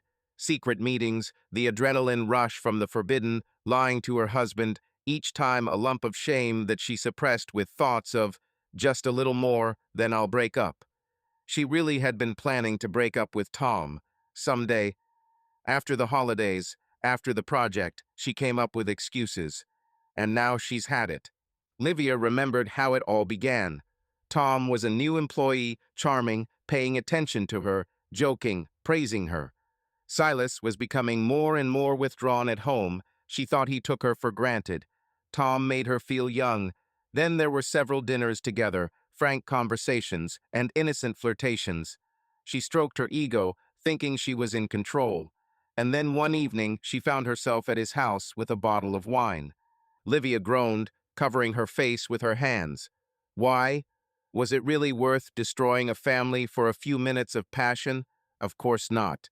She hated herself now. The phone was lying nearby. There were many calls to Silas and messages that he hadn't answered. Someone was calling she didn't want to answer, but she glanced at the screen. Colleague Marta, probably to wish her a happy birthday. Livia hung up. What holiday is it today? Instead, she forced herself to text Tom. "It's over. My husband knows everything. Please don't text or call me anymore." Her finger trembled over the send button. Finally, she pressed it. The response came almost immediately. Dozens of apologies, requests to meet, concern. Tom offered to take her away, said he loved her, that she was not alone. Livia was angry. Not alone. He had no idea how she felt. She typed sharply, "Don't text. It's because of you that everything fell apart. Leave me." And blocked his number so she wouldn't see another word. She had no one left except her children. Children. Her chest went cold. Emily and Joshua. What would they say? Silas would probably tell. No, he wouldn't likely turn them against her. He wasn't like that. but the truth would come out anyway. The thought of losing the respect and love of her children was unbearable. Livia felt a real desire to die so as not to see their disappointed faces. At some point, she didn't remember how, she found herself in the kitchen. She needed to drink some water or take a sedative. Her hands weren't working properly. She found a bottle of pills that her doctor had once prescribed for anxiety, squeezed out two with shaking fingers, and swallowed them with water. It would ease up a bit. She needed to pull herself together. Around midday, a message came from Silas. Emily is coming this evening. It's better for her to know the truth from us. Livia read it 10 times. The daughter is coming. So he's already told her something. Emily must have guessed. She's a smart girl. Try to hold on, Silas wrote. The concern shines through even now. Livia smiled bitterly through her tears. He still wishes for her not to break, no matter what. You really have to hold on for Emily. Livia straightened up. By now, the sedative had dulled the pain a little, though inside she felt heavy as stone. She tidied herself up as best she could, took a shower, stood under the hot streams for a long time, washing away her tears. Then she dressed in simple jeans and a sweater. No time for beauty. The main thing was to be neat. The day dragged on painfully. Livia could neither eat nor occupy herself. There were reminders of Silas everywhere in the house. His favorite mug of coffee left on the table, a shirt thrown over the back of a chair, a book on the nightstand with a bookmarked page. She walked through the rooms like a ghost, every now and then stumbling upon photos from a happy past vacations, holidays, family dates. She wanted to howl with regret. Towards evening, hearing the sound of a car pulling up, Livia shuddered. She looked out the window. Emily came out, alone. That meant Silas was gone, of course. He wouldn't go with his daughter to her now. Livia clutched her heart, trying to cope with the rapid beating. Now she would have to look into her daughter's eyes. The doorbell rang briefly. Livia opened it. Emily stood on the threshold, and her mother immediately read everything in her face: anxiety, anger, resentment. The daughter did not even smile at the greeting, only pressed her lips together. "Mom," she said, stepping inside. "What's going on here?" Livia closed the door, feeling her fingers go numb. "Daughter," she began plaintively. Emily raised her hand, stopping. "Just please, no performances. I want to hear the truth." Livia swallowed. Had Silas not explained anything in detail, expecting her to confess? Emily looked straight ahead, defiant, inheriting her father's integrity. They walked into the living room. Emily didn't sit down. She stood with her arms crossed over her chest. "Dad said you decided to live separately. I asked him directly, is it cheating? He said it wasn't him. So it was you, Mom." Livia lowered her head. The words cut her ears, but it was stupid to argue. "Yes," she said quietly, "I made a terrible mistake." Emily closed her eyes for a moment, as if in pain, then asked, "With whom?" "I don't know if it matters," Livia whispered. "It's important to me," the daughter snapped. "I want to understand how it could have come to this." Livia sat down on the sofa, feeling weak in her legs. "This is my colleague, no one you know." Emily nodded slowly. For a moment, neither of them spoke. Livia didn't know what else to say, and Emily seemed to be gathering her thoughts.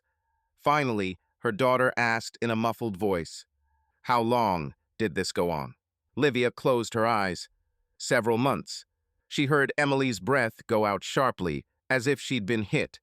Livia added quickly, "But I already understood that it was wrong, so I was going to finish it myself. I just didn't have time. Dad found out earlier." Emily looked at her with disappointed sadness. "Mom, how could you? I can't get my head around it. You were together for so many years." Livia felt tears welling up again. "I myself don't understand how I could do something like that, my dear. This is some kind of terrible dream." Emily shook her head, tears of anger glistening in her eyes. "It's Dad's nightmare, not yours. He always tried for you, idolized you." And then she fell silent to contain her emotions. Livia began to sob. I know. There is no forgiveness for me, my daughter." She wanted to go up and hug Emily, but she pulled away. Wait, I'm just trying to process this. The daughter wiped away a tear. Are you really getting divorced now? Livia sobbed. He left the documents. He told me to sign them. I, I don't want a divorce, but he's determined. How else? Emily threw up her hands. Do you think he can forget? Mom, Dad won't forgive this. I know him. Livia cried silently. Emily hesitated, then sat down next to her and gently touched her mother's hand. So what now? What do you want for yourself? Livia looked at her daughter with eyes full of pain. To bring it all back. But it's impossible. I destroyed our marriage, my father's trust. And yours too, probably. Emily looked away sadly. I feel so bad for Dad, and for you too, but more for him. Do you even understand what it was like for him? He figured it all out himself, and then he had to prove it to you. Livia threw up her hands in despair. Yes, I behaved like a coward until the very end. I even lied to him this morning. She covered her face with her hands. God, if I had confessed right away, maybe he would have. Don't justify yourself, Emily interrupted softly. It already happened, and it wouldn't have happened any other way. She sighed. I can't comfort you now, Mom. It's your own fault. But still, you're my mom. Livia glanced at her, afraid that her daughter would turn away forever. But Emily softened a little. I don't know how we'll survive all this, but we'll probably survive somehow. She took her mother's hand. I need time. I'm not making excuses for you in any way, but I don't want to quit either. Livia, sobbing, hugged her daughter. Thank you. Thank you, darling. You're right, you don't have to forgive me. Just knowing that you haven't turned away is very important to me. Emily hugged her a little, then pulled away. Sorry, I can't stay here for long. Mark said his dad is with him. I wanted to stop by to support him. Livia nodded weakly. Yes, of course. He feels very bad now. Emily stood up and took her bag. Will you cope? You won't do anything stupid. Livia shook her head. No, don't worry. I'll live as best I can. The daughter looked at her mother again, and instead of condemnation, pity flashed in her eyes. Try not to close yourself off. Maybe you can find a good psychologist. Livia smiled sadly. I'd like to sort myself out first. Emily headed for the exit. Livia followed her. I love you, Mom, the daughter suddenly said on the threshold, even though it hurts me a lot and I'm angry. But I love you. Livia burst into tears again and could only whisper. And I love you too, my girl. Thank you. When the door closed behind her daughter, Livia felt both relief and devastation. Her daughter didn't hate her completely, that was a blessing. But there was still a son to come. Livia didn't know how to tell Joshua. Maybe it would be better to let Silas tell her he and his son were closer. There was no strength left for anything. Livia went to the kitchen and discovered that she had forgotten to eat all day. She had only drunk a glass of juice. No matter. She went upstairs and lay down, wrapped in a blanket. Every object in these walls breathed memories. How would she live here alone? She couldn't stand it. Thoughts flowed again in a gloomy stream. What if Silas remains adamant? Then she would be divorced. The children would move in with their father morally. And then what? 50 years, no husband, no prospects, only work, and even that was under threat, because an affair with a colleague could surface and damage her reputation. Livia stared at the ceiling, deep in thought. Somewhere deep in her soul, a thought stirred. Maybe she should honestly tell everyone right now. A friend. But what would she say, condemn or support? She would probably condemn. No, this was her own cross to bear. She brushed away her tears and pulled Silas's pillow, which had been left on the bed, toward her. The faint scent of his cologne still lingered. Just yesterday she had slept next to him, feeling protected. And stupidly, she had ruined it all. You fool, she whispered to herself, burying her face in the pillow. And she fell into a restless sleep, exhausted, because reality was worse than any nightmare. 2 months after that dramatic morning, Silas and Livia met in a lawyer's office to sign the final divorce papers. The formalities took minutes. They barely spoke directly, Most of the talking was done by the lawyers. Silas looked cold and focused, Livia pale and drawn. When all the documents were signed, the lawyer left them alone in the conference room for a moment. There was an awkward silence. Livia slowly put the copies of the papers into a folder, trying not to cry. Silas stood up to leave, but froze. "I decided that the house is yours," he said quietly, "and the joint bank account is yours too. My savings are enough for me." Livia looked up at him, shocked. "But it's not fair. We bought the house together. You invested so much." Silas chuckled hollowly. "Consider it compensation for moral damage. I don't need it. I'll start somewhere new." Livia bit her lip, then whispered, "Thank you." Silas shrugged. He didn't want to split the property in acrimony, but rather to cross it all out and move on. He had already turned towards the door when Livia spoke hurriedly. "Silas." "Yes?" He turned around, waiting. "I just wanted to apologize again," she breathed out. "I know there's no forgiveness, but forgive me for everything." Silas was silent for several long seconds, studying the face of the woman who had been his other half for more than a quarter of a century. There were tears in her eyes, but she held on. He nodded almost imperceptibly. "I've already said everything, Livia. Live, as best you can. I don't hold a grudge. There's simply nothing left." Livia closed her eyes at his dry words. Silas said nothing more and left. She sank into a chair, trying to control her trembling. It was a formal and final farewell. In the hallway, Silas paused for a second, leaning against the wall. His heart ached, but he knew he had done the right thing. The sooner the point was made, the sooner the wound would heal. The children were already aware of what was happening. Emily was the link. She explained the situation to her brother as best she could. Silas called Joshua several times after that day. At first, the son did not understand why his parents were getting divorced after all. Everything was fine on the surface. He had to admit in general, his mother had cheated on him. Josh was stunned into silence on the phone, then quietly asked, "Why did she do this?" To which Silas had no answer. After that news, the son almost stopped communicating with his mother. According to Emily, he was very disappointed and could not talk to Livia yet. Silas even tried to gently convince him not to cut all bridges, like, "Mom made a mistake, but she is still their mother." Joshua promised to think about it, but for now he limited himself to a dry text message to her on Thanksgiving. Emily, no matter how hard it was, tried to maintain contact with both her mother and father. She did not justify Livia, but she also pitied her in the depths of her soul. Livia felt this reserved concern of her daughter and was grateful, although every time talking with the children hurt the recent past, where they were a close-knit family, was remembered too clearly. Silas, stepping out of the law office into the cool February wind, pulled out his phone. He sent a quick text to Emily, "It's done. The papers are signed." A minute later, she replied, "Hang in there, Dad. Love you."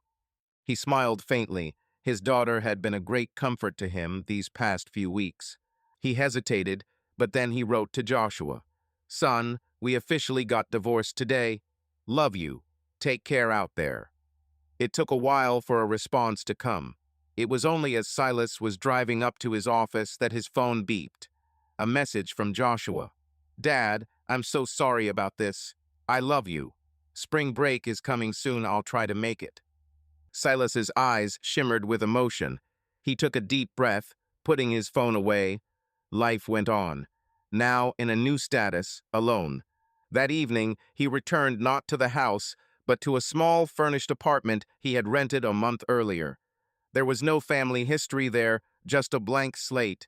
At first, he lived with Mark, but then decided it was time to settle in on his own. As Silas undressed in the quiet, empty apartment, he realized that he no longer felt the usual heaviness in his soul, perhaps because the worst was behind him. Today, by signing, he had drawn a line. Has it hurt? Yes, but at the same time, he felt relieved no longer had to wait for the unknown, hope or suffer in uncertainty.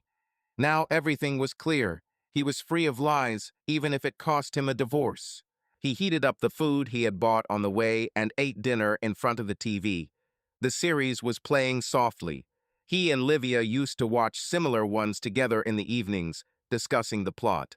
Silas pushed the memory away. Let loneliness become a habit, rather than immerse himself in the past with his thoughts again. Before going to bed, he opened his laptop and checked his email. Among the work emails, one personal one caught his eye from Livia, sent to a previously used common address. He hesitated, but opened it. A short letter. Silas. I don't know if I'm doing the right thing by writing this. Probably not. But I wanted to say once again that I'm so sorry for the pain I caused you. Thank you for being the best husband you could be. Forgive me for not being the best wife. I'll accept any of your terms. If you can ever forgive me, or at least talk to me calmly, I'll be glad. You were and are a wonderful father to our children. I'll try not to come between you and them. I wish you to be happy again someday. L. Silas read it, his lips pressed together. He didn't know why she'd written it. Maybe as a last resort to leave good relations, or just for her own peace of mind. He didn't feel anger or resentment when he read the letter. Rather, he felt great fatigue. He didn't answer it was too early. Before going to bed, he nevertheless opened a new message and typed, Livia, I got your letter. Don't worry about me. I'll manage. I hope you will too. Try to take care of yourself. S. He stared at the screen for a long time before pressing send. He thought that was enough. He couldn't give her forgiveness or friendship yet. But he didn't want a full-blown war either. Let her live as long as she can. He spent the night restlessly, his sleep interrupted by disturbing visions. Livia walked through the supermarket, pushing a shopping cart full of groceries. It seemed like a routine, but now every weekend like this brought a painful lump to her chest. She and Silas used to go shopping together on Saturdays, arguing sweetly about which vegetables to buy, joking by the shelves. Now Livia wandered alone, leisurely filling her half-empty shopping cart with the bare necessities. About 6 months have passed since the divorce. Time seemed to be divided, before and after. Livia lived every day after by inertia. In the morning, she got up in an empty house, got ready for work. She worked, returned home, and hid within 4 walls from the outside world. The house became both a refuge and a reminder of the past. Everything here was filled with memories. Livia tried to update the decor a little. She rearranged the furniture in the living room, repainted the walls in the kitchen a different color. But she put away family albums and things she didn't have the strength to look at them. At the supermarket, Livia automatically put milk, apples, and bread in her basket. The food was no longer good. She had lost her appetite since Silas left. She had noticeably lost weight, and her colleagues even asked if she was sick. She made the excuse that she was on a diet. Colleagues. At first, there were rumors in the office. Tom quit soon after their breakup. Apparently, he couldn't stand the awkwardness himself. Livia didn't know and didn't want to know where he went. She maintained an even relationship with the rest of her coworkers, but she became withdrawn, didn't blab too much. Some people guessed about her family problems, but no one asked directly. Livia was grateful for that. She walked to the prepared food section and put a single-serving container of salad in her basket, one she used to buy family-size packages.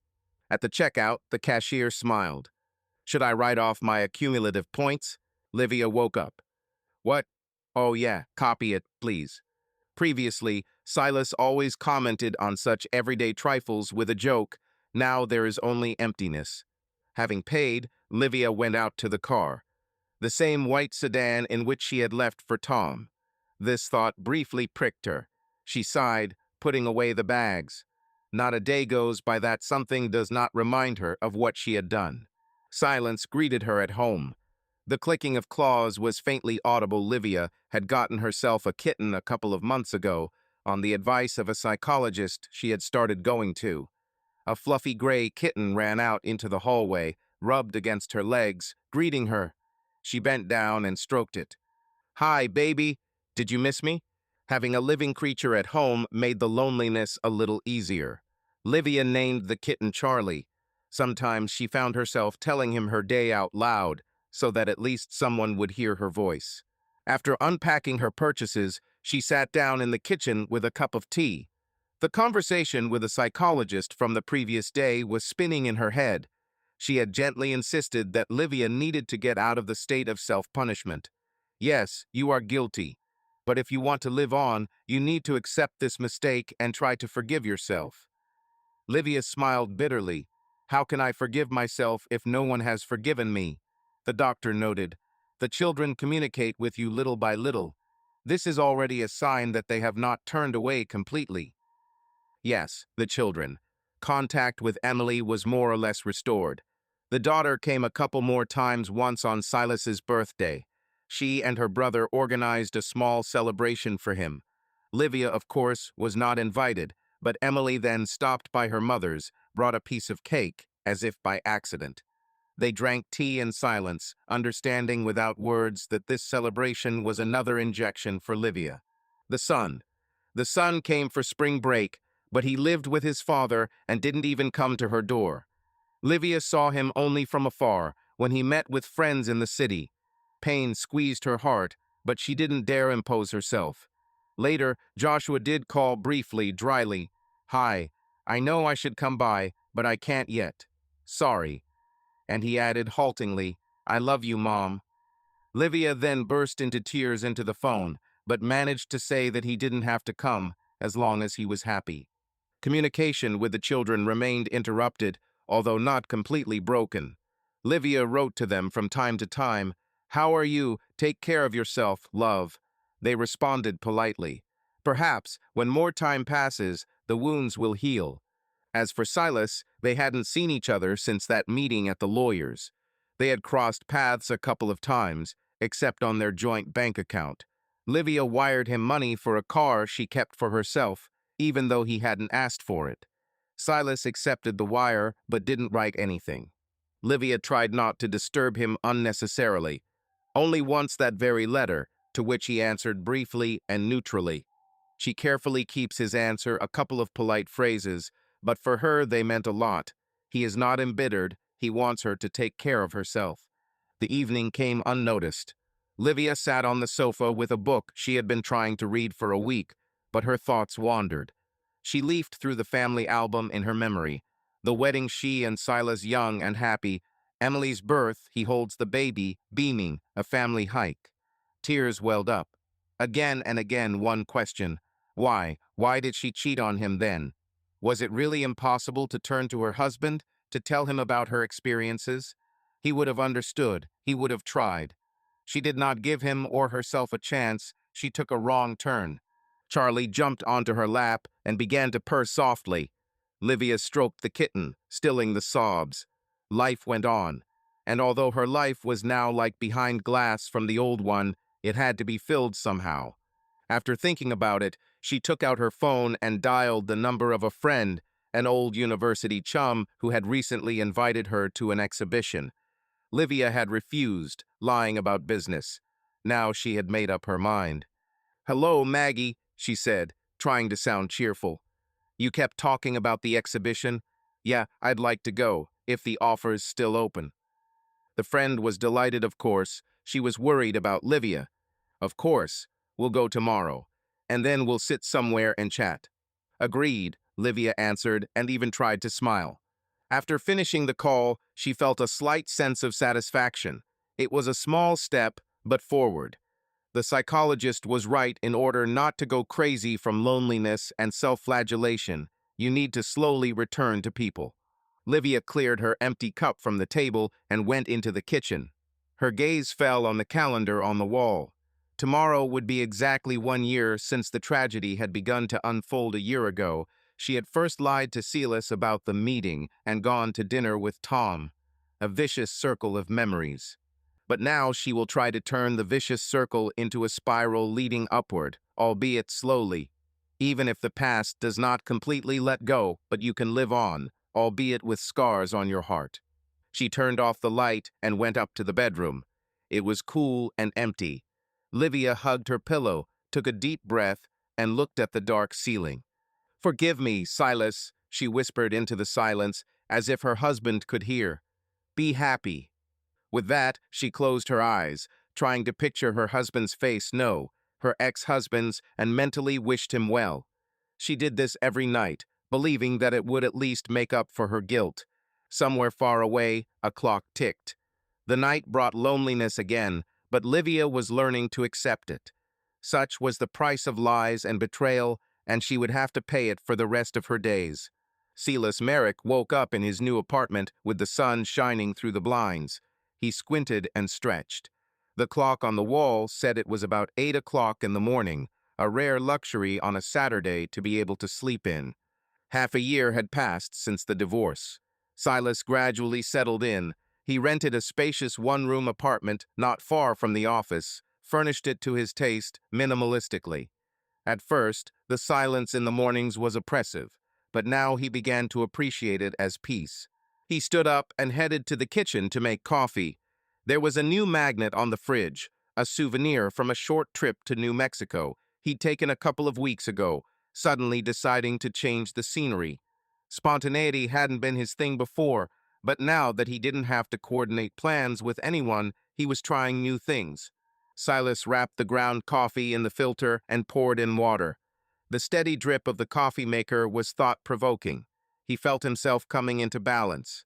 No, the wound still stung. There were occasional surges of sadness and pain. But there was no longer the sharp flare of hatred or despair that had consumed him for the first few months. Work helped. Silas delved into projects, got promoted to lead engineer. Colleagues noticed his workaholism, but he just brushed it off. The best therapy is busyness. The coffee was ready. He poured himself a cup, added a little cream. He thought, before he poured 2 portions, one for Livia. But the memory flashed, causing no great pain, only a slight sadness.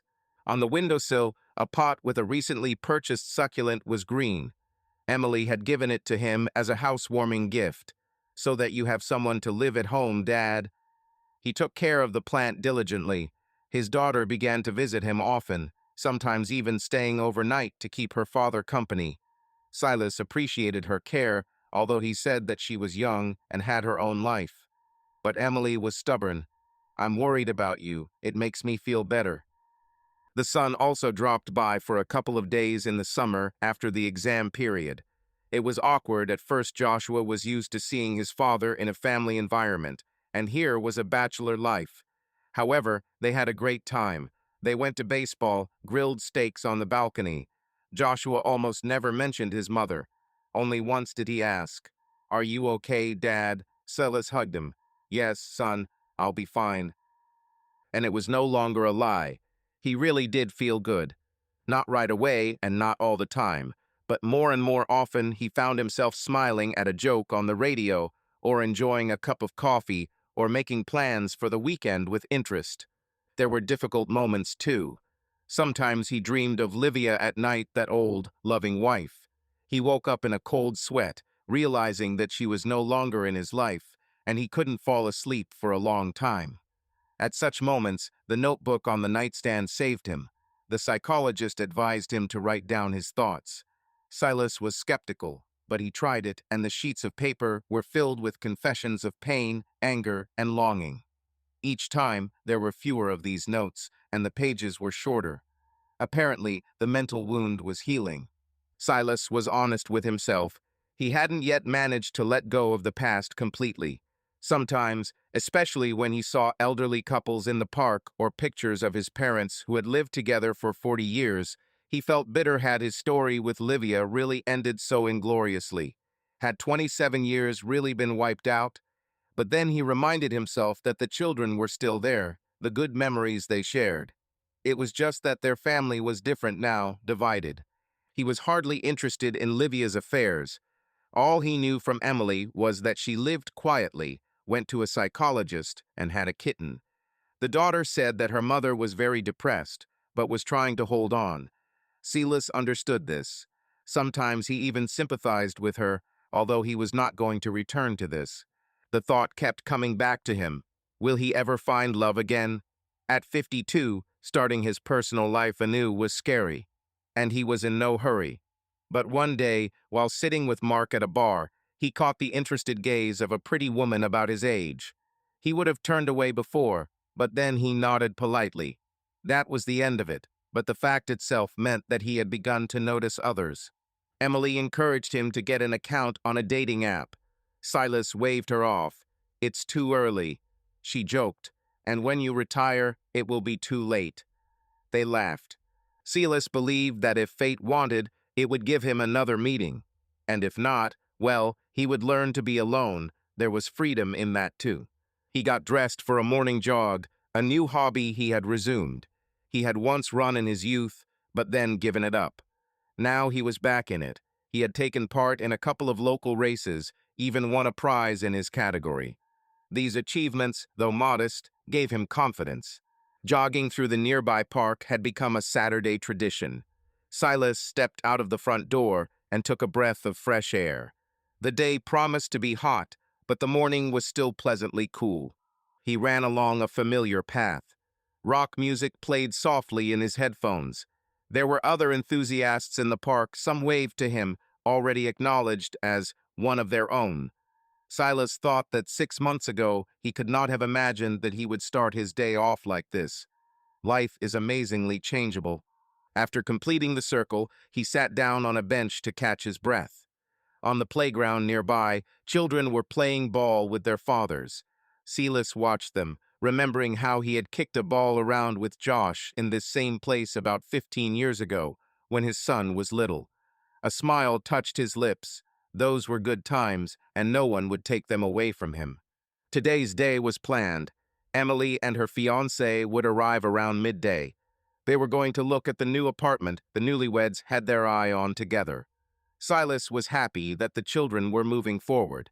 Livia was also invited to look, but she declined, saying that she and her father would be more comfortable without her. Emily was nervous, but respected the distance. Silas was a little sad that the family couldn't get together in full, but he understood it wasn't time yet. Maybe someday, at his daughter's wedding, he would be able to calmly be present next to his ex-wife for the sake of the children.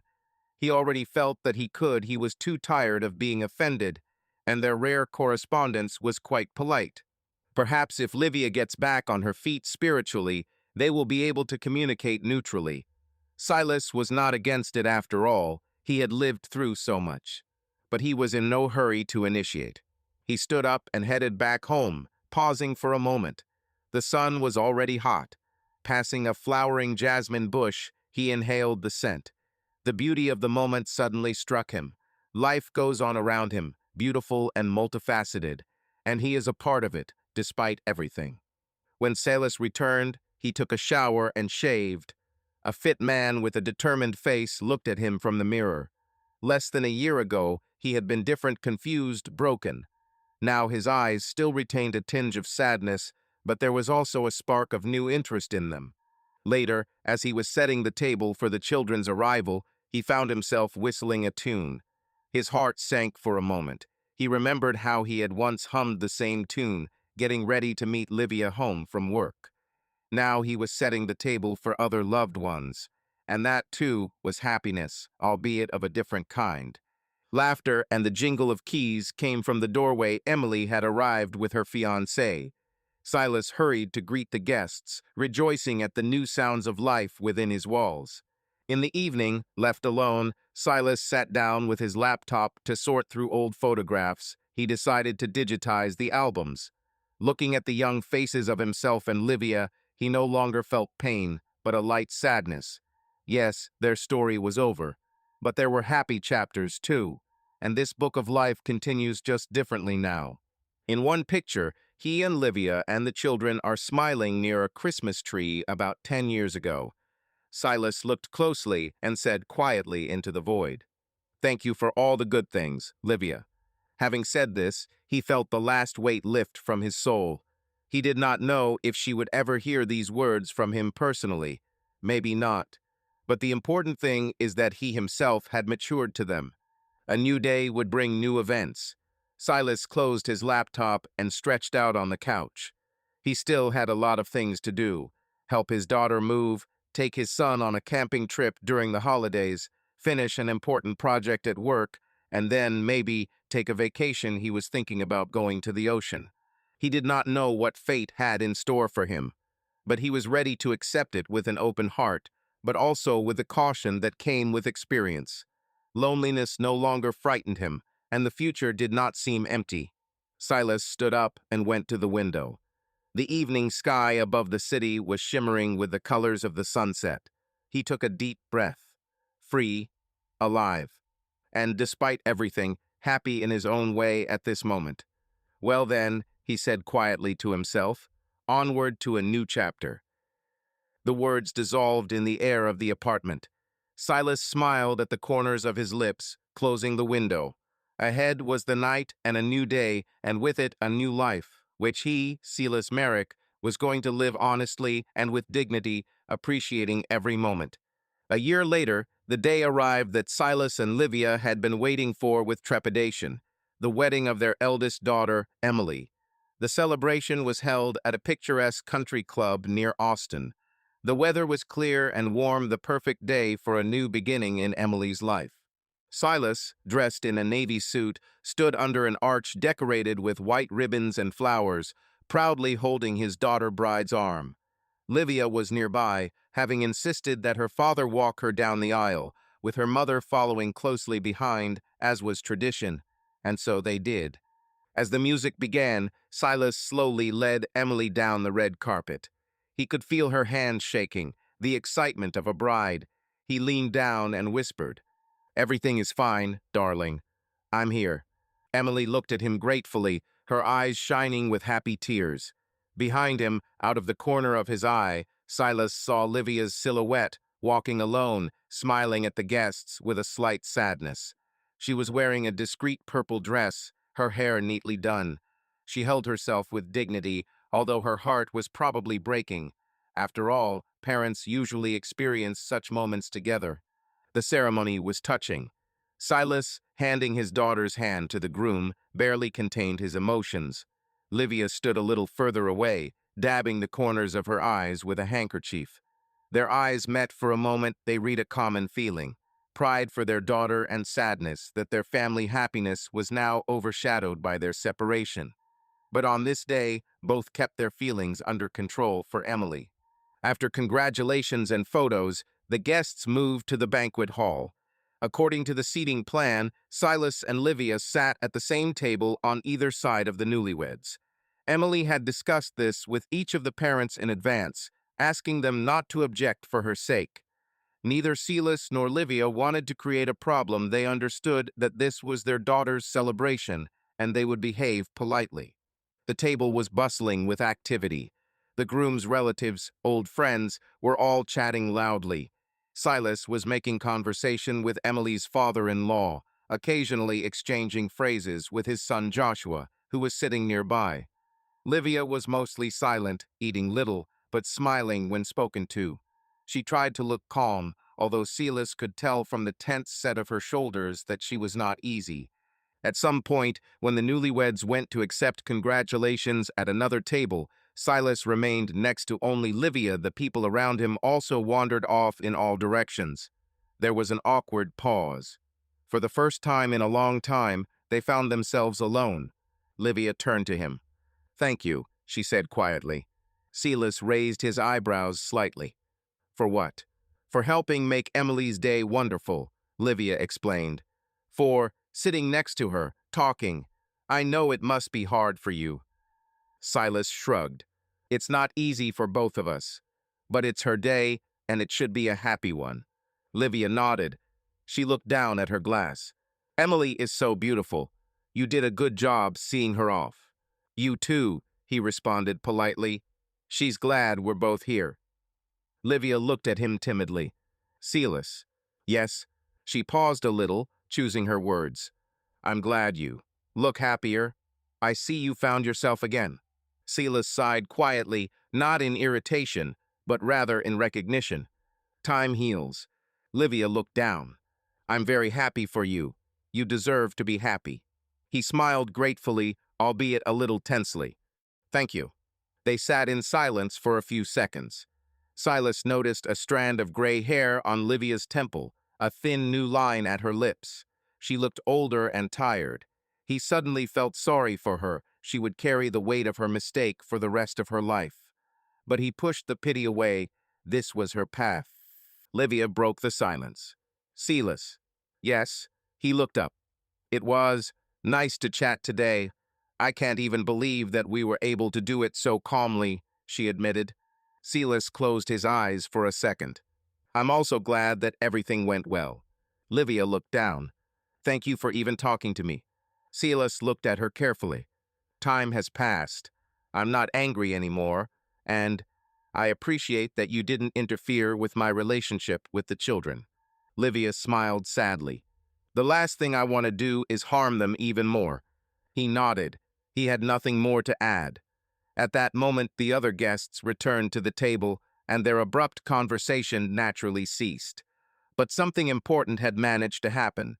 They spoke calmly, almost in a friendly manner. When it was time for the traditional father-daughter dance, Silas led Emily to the center of the room. A soft melody began to play. He put his arm around his daughter's waist, and they began to spin. Emily smiled at him through tears of joy. Dad, thank you for everything. Thank you for being there, he answered hoarsely, trying not to cry. I'm very proud of you. Emily pressed her cheek against his shoulder for a moment. I'm so happy that you and Mom are here today. This is better than any gift for me. Silas glanced at the guests. Livia was standing to the side, watching them. Emily followed his gaze and added quietly, She's trying for me too. It's hard for her, but she's holding on. Silas just nodded, smoothly leading his daughter in the dance. He understood, no matter what, he and Livia would always be her parents. And for the sake of their children, they were able to unite at least like this on holidays, significant events. When the dance was over, to applause, Emily hugged both her parents at once, ran to her mother, took her hand, and led her to her father. Livia stood hesitantly next to her. Silas felt out of place, but Emily was beaming. Let's do it together. She didn't finish. She just hugged them both, burying her face in Silas's shoulder on one side and hugging her mother on the other.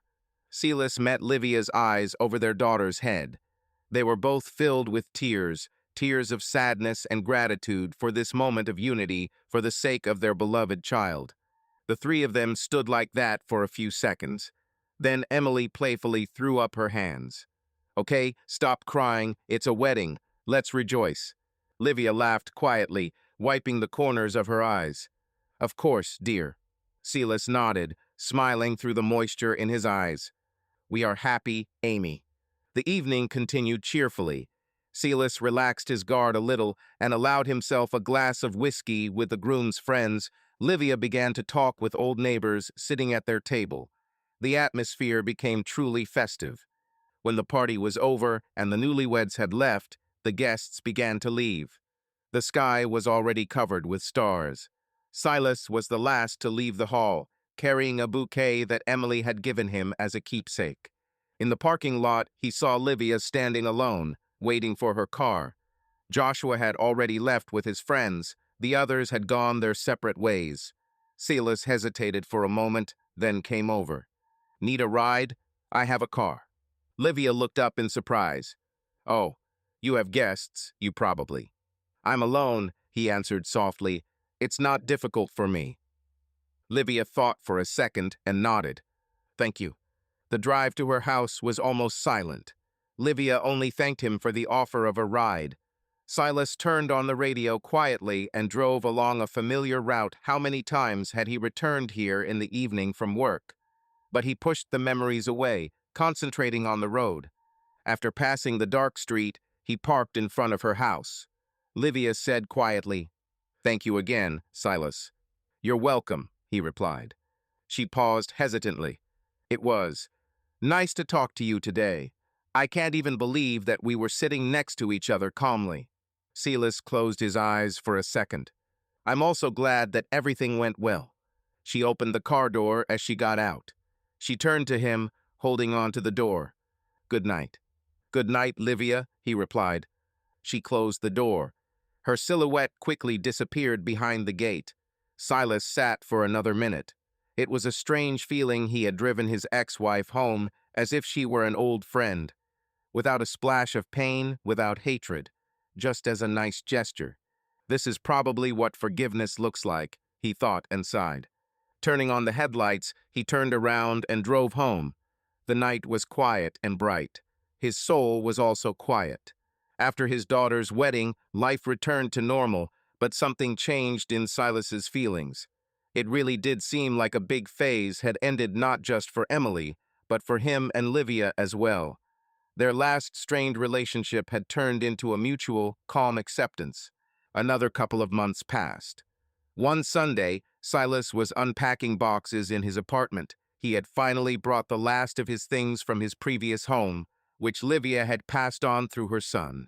Among the old papers, he came across his diary, where he had written down his experiences during the most difficult times.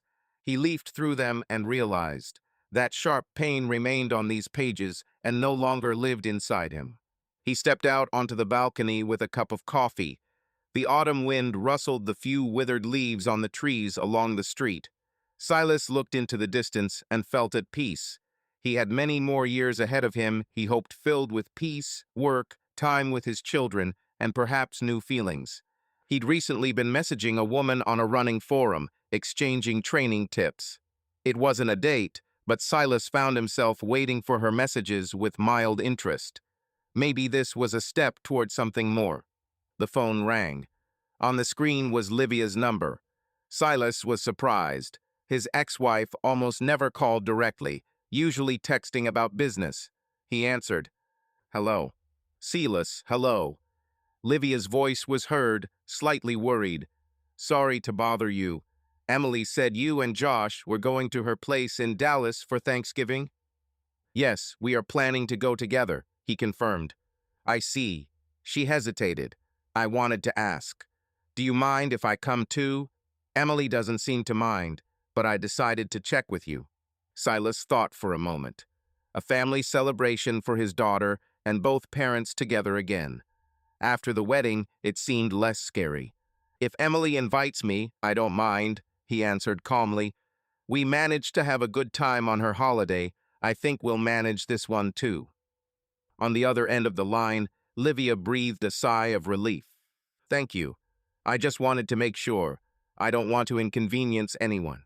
"It's okay, Livia," Silas assured her. "It's her holiday. We both know that." "Yes, thank you," she repeated. "Then I'll see you there, I guess." "See you," he confirmed. They said goodbye.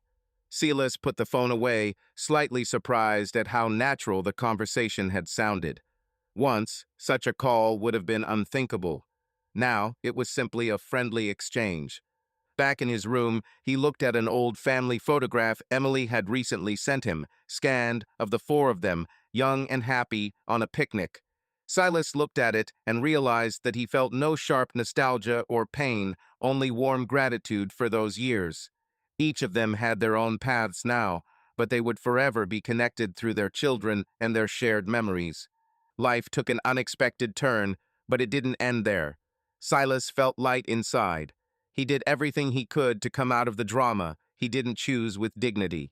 He kept the love of his children, respect for himself, and didn't become embittered, and he succeeded. A new stage of life was already in full swing. Silas planned to go hiking in the mountains with friends in a month. For the first time, he allowed himself a long rest. Then he wanted to sign up for photography courses to fulfill an old dream. The world was again sparkling with the colors of possibilities. That evening, Silas sat down at his laptop to write a few emails. One to his son at college, reminding him about the trip together. Another was a quick message to Livia. "Glad you're coming to the party. The kids will be so happy to see us both.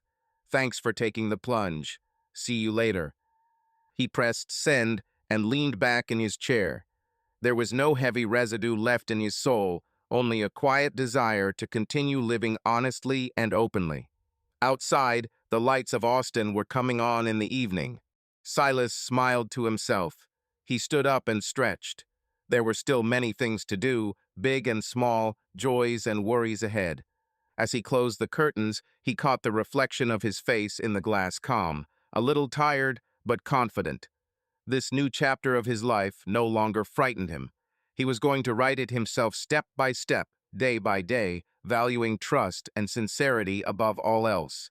Silas turned off the light and headed for the door, where a new day awaited him, and with it new hopes. Subscribe to our channel so that your love doesn't cheat on you, and go ahead and listen to the next story, because this story is nothing compared to the next one. If you're under 18, don't even think click to the next one.